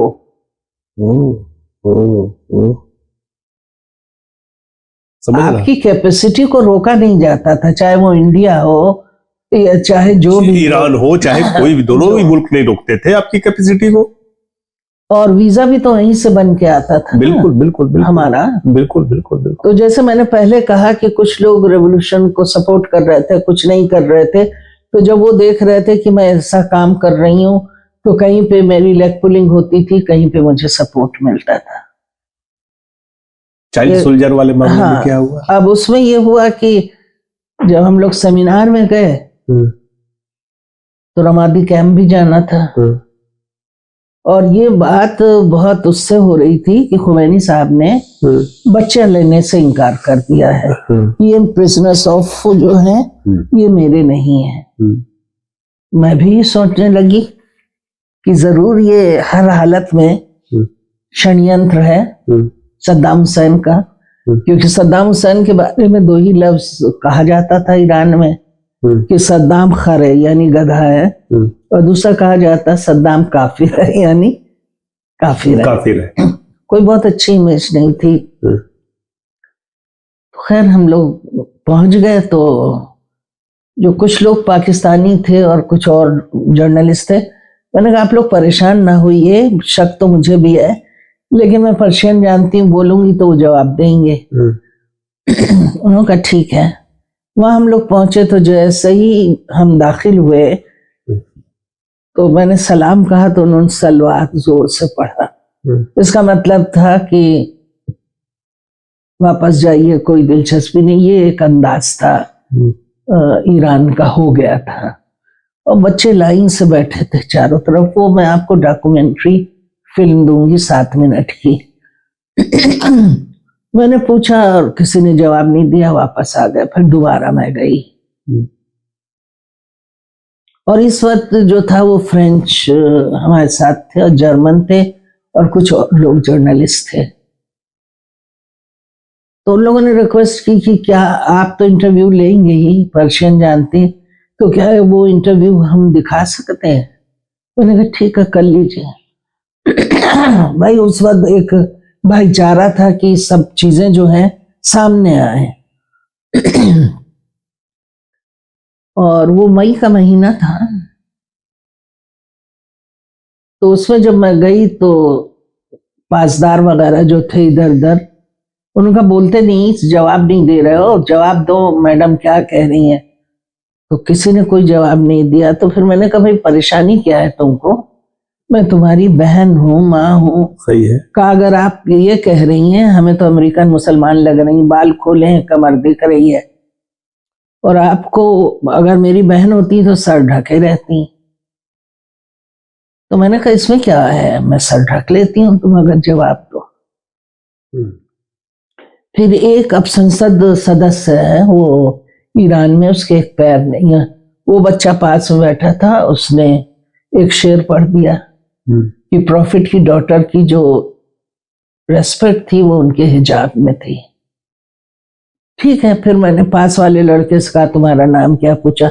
फिर मैंने उससे सवाल किया कि तुम क्या सोचते हो कि जो सद्दाम हुसैन ने तुम लोगों को भेजने की बात की और इमाम ने कहा ये मेरे बच्चे नहीं है, तो बड़े तेवर से उसने बिस्मिल्लाहिर्रहमानिर्रहीम पढ़ा, कहा वो मेरे रहबर हैं, उन्होंने जो भी कहा सही कहा होगा। फिर मैंने कहा तुम किस लिए लड़ रहे हो, तो बोले इस्लाम के लिए। फिर मैंने कहा तुम आए कैसे, बोले बसीज में थे हम लोग। वहां बसीज जो था वॉलेंटियर, वो अपने से आ जाते हैं और कहते हैं हम लड़ाई में जाएंगे, लेकिन ये बच्चे तो बहुत छोटे थे, ये लोग घर से भाग के भीड़ में शामिल होके पैदल चल पड़े थे और पकड़े गए थे। जबकि बसीज में जाने वालों को घर से साइन का पर्चा देना पड़ता है, ये जोश में। और वहां पे जिनके घर में पेइंग गेस्ट की तरह थी, उनका बच्चा छोटा था, मैं बहुत खेलती थी उससे, तो बड़े दुलार से कहता था मामान जब मैं मर जाऊंगा तो आप मेरी कब्र पे आइएगा रोने, क्योंकि वहां का सिनेरियो यही था। सड़कें शहीदों की हसीन लड़के लड़कियों की तस्वीरों से पटा था, कब्रिस्तान में लगातार कब्रें खोदी जाती थी, हलवे बटते रहते थे, रोना पीटना, फूल की शाख रखना, और जनाजा जो है वो घूम के जाता था बस पे बस। एक अजीब कैफियत थी, बसीज की लाइनें लगी हुई हैं कि हम फिदा हो जाएंगे। तो अब आप उस दौर को मैंने आंखों से देखा, इस दौर को मैं अगर मिला के देखती हूँ तो वही कैफियत है। आप ये देखिए कि कितनी शिद्दत से उनका शोषण हुआ है, जो वो लोग इतनी शिद्दत से जान दे रहे हैं। थोड़ी देर ठहर के अपने को अलग करके देखिए। और बल्कि मजे की बात यह है कि उन लोग मुझसे तिरछे तिरछे बात तो कर रहे थे, जब मैं चलने लगी तो धीरे से बोले मैडम कलम दे दीजिएगा।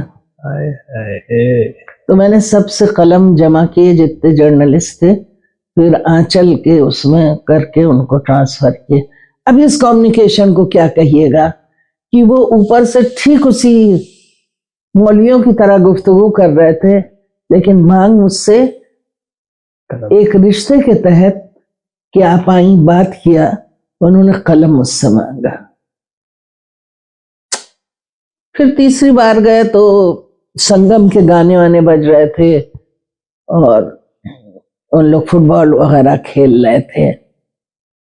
तो प्रोब में मेरा इंटरव्यू छपा था, बहुत सारे जवानों ने कहा ये तस्वीर हम लोग अपने दिल के करीब रखते हैं। फिर उसने तस्वीर प्रोब की देखा, मैं हैरत में पड़ गई एकदम कि आदमी के ये सब चीजें कैसे जाती हैं। उसके बाद चलते हुए उन्होंने मुझे गिफ्ट दिया, एक छोटी मछली थी, पत्थर से बनाई थी उन्होंने, और एक ने तस्बीह दिया जो खजूर का दाना होता है, उसको घिस के उसमें छेद करके फुन्ने उन्ने लगा के इतनी बड़ी। तो वो वक्त के साथ उसमें कीड़े लग गए, 20-25 साल बाद बहुत दिनों तक रखे रही मैं उसको, मछली अभी तक है। और मछली की बात मैं बताऊं, एक मशहूर कहानी है। समद बहरंगी एक बच्चों के राइटर थे जिनको शाह के साबक पुलिस ने नमक की झील में डुबो के मारा था। वो बच्चों के राइटर थे और गांव में पढ़ाते थे और अपनी किताबें कंधों पे रख के गांव गांव ले जाते थे, 2 रुपए की, 50 पैसे की। उनकी कहानियों का मैंने ट्रांसलेशन भी किया था। तो उस वक्त वो मुझे मछली याद आ गई, उनकी काली छोटी मछली कहानी। तब तक मैंने उसको ट्रांसलेशन और कर लिया था। लेकिन ईरान का जो पहला विजिट था उसमें मेरी जान पहचान एक साहब से हुई थी, वो शायर थे। फिर उन्होंने कहा कि आप क्या लिखती हैं? तो बच्चों की चीजें मैंने ज्यादा लिखी थी तब। मैंने कहा मैं बच्चों की राइटर का हो। फिर कहा एक कहानी को एक्सप्लेन कीजिए, तो टूटी फूटी कहानी मैंने बयान की। तब से वो एकदम से बदल गया और मैं समझ ही नहीं पाई कि दरअसल वो कहानी जो मेरी थी, संसार अपने अपने, उसमें एक जलपरी और एक बच्चे की कहानी थी, वो जाके मिलती है काली छोटी मछली से। मतलब हम लोग कितने अलग अलग, दूर दूर, मैं एक अनजान। फिर लोग जुड़ते चले गए और दोस्तियां हुई। और बाद में जब तीसरा सफर हुआ और बहसें आजाद हुई और पांडुलिपियां छपी और कम्युनिस्ट एकदम सामने आ गए, तो पता चला सब गोरिल्ला लोग थे जो मेरे दोस्त बने थे। क्योंकि वो किसी तरह मेरी राइटिंग में अपने पैगाम को पहुंचाना चाहते थे। क्योंकि उनके यहाँ तो सेंसर था। 1-2 लोगों ने कहा भी कि आप सेंसर तो आपके यहाँ नहीं है, हमारी बातें पहुंचाइए। और मानी बात है कि वहां अंकुश तो बहुत था। आपके लिखने पढ़ने से जो आपने विशाल एक बड़ा, क्या कहा जाए, जखीरा लिख डाला है समूचे मेरे रिस्ट पर। ईरान में कभी खतरा महसूस हुआ आपको? आपके लिखे पर प्रतिक्रिया? आखिरी सफर के बाद मेरे लिए खतरा था। क्या खतरा था? इसलिए कि मैंने जिस तरह के सवाल किए थे, उसके लिए मेरा वहां ठहरना, खासकर खामनेई साहब से ही पूछना, ये कुछ तो कुछ तार क्यों हो रही है, जो खुमैनी साहब से पूछने से कहा गया कि उनको दिल का वो होगा। तो मैंने इनसे पूछा, फिर वो सारे सवाल जमा होते। और दूसरे उस वक्त जो हिजबुल्लाही थे वो दीवाने हो रहे थे। और एक बात ये भी है कि ये हिजबुल्लाही क्रिमिनल्स में थे। असामाजिक तत्व जो थे वो दाढ़ी बढ़ा के शामिल हो गए थे इनकलाबियों में।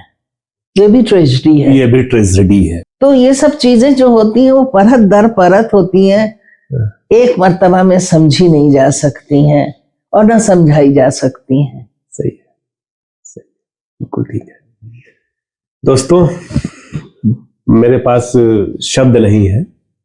आप एक 80 के दशक की स्वतंत्र महिला पत्रकार, जो कि ईरान में रह करके ईरान की कहानी, ईरान को जी करके फिर भारत लौटी, और आज एक ख्याति लब्ध साहित्यकार भी हैं।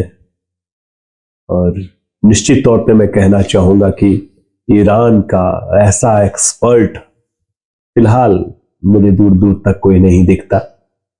नसीरा जी, आपका मेरे पास शब्द नहीं है। बहुत बहुत धन्यवाद।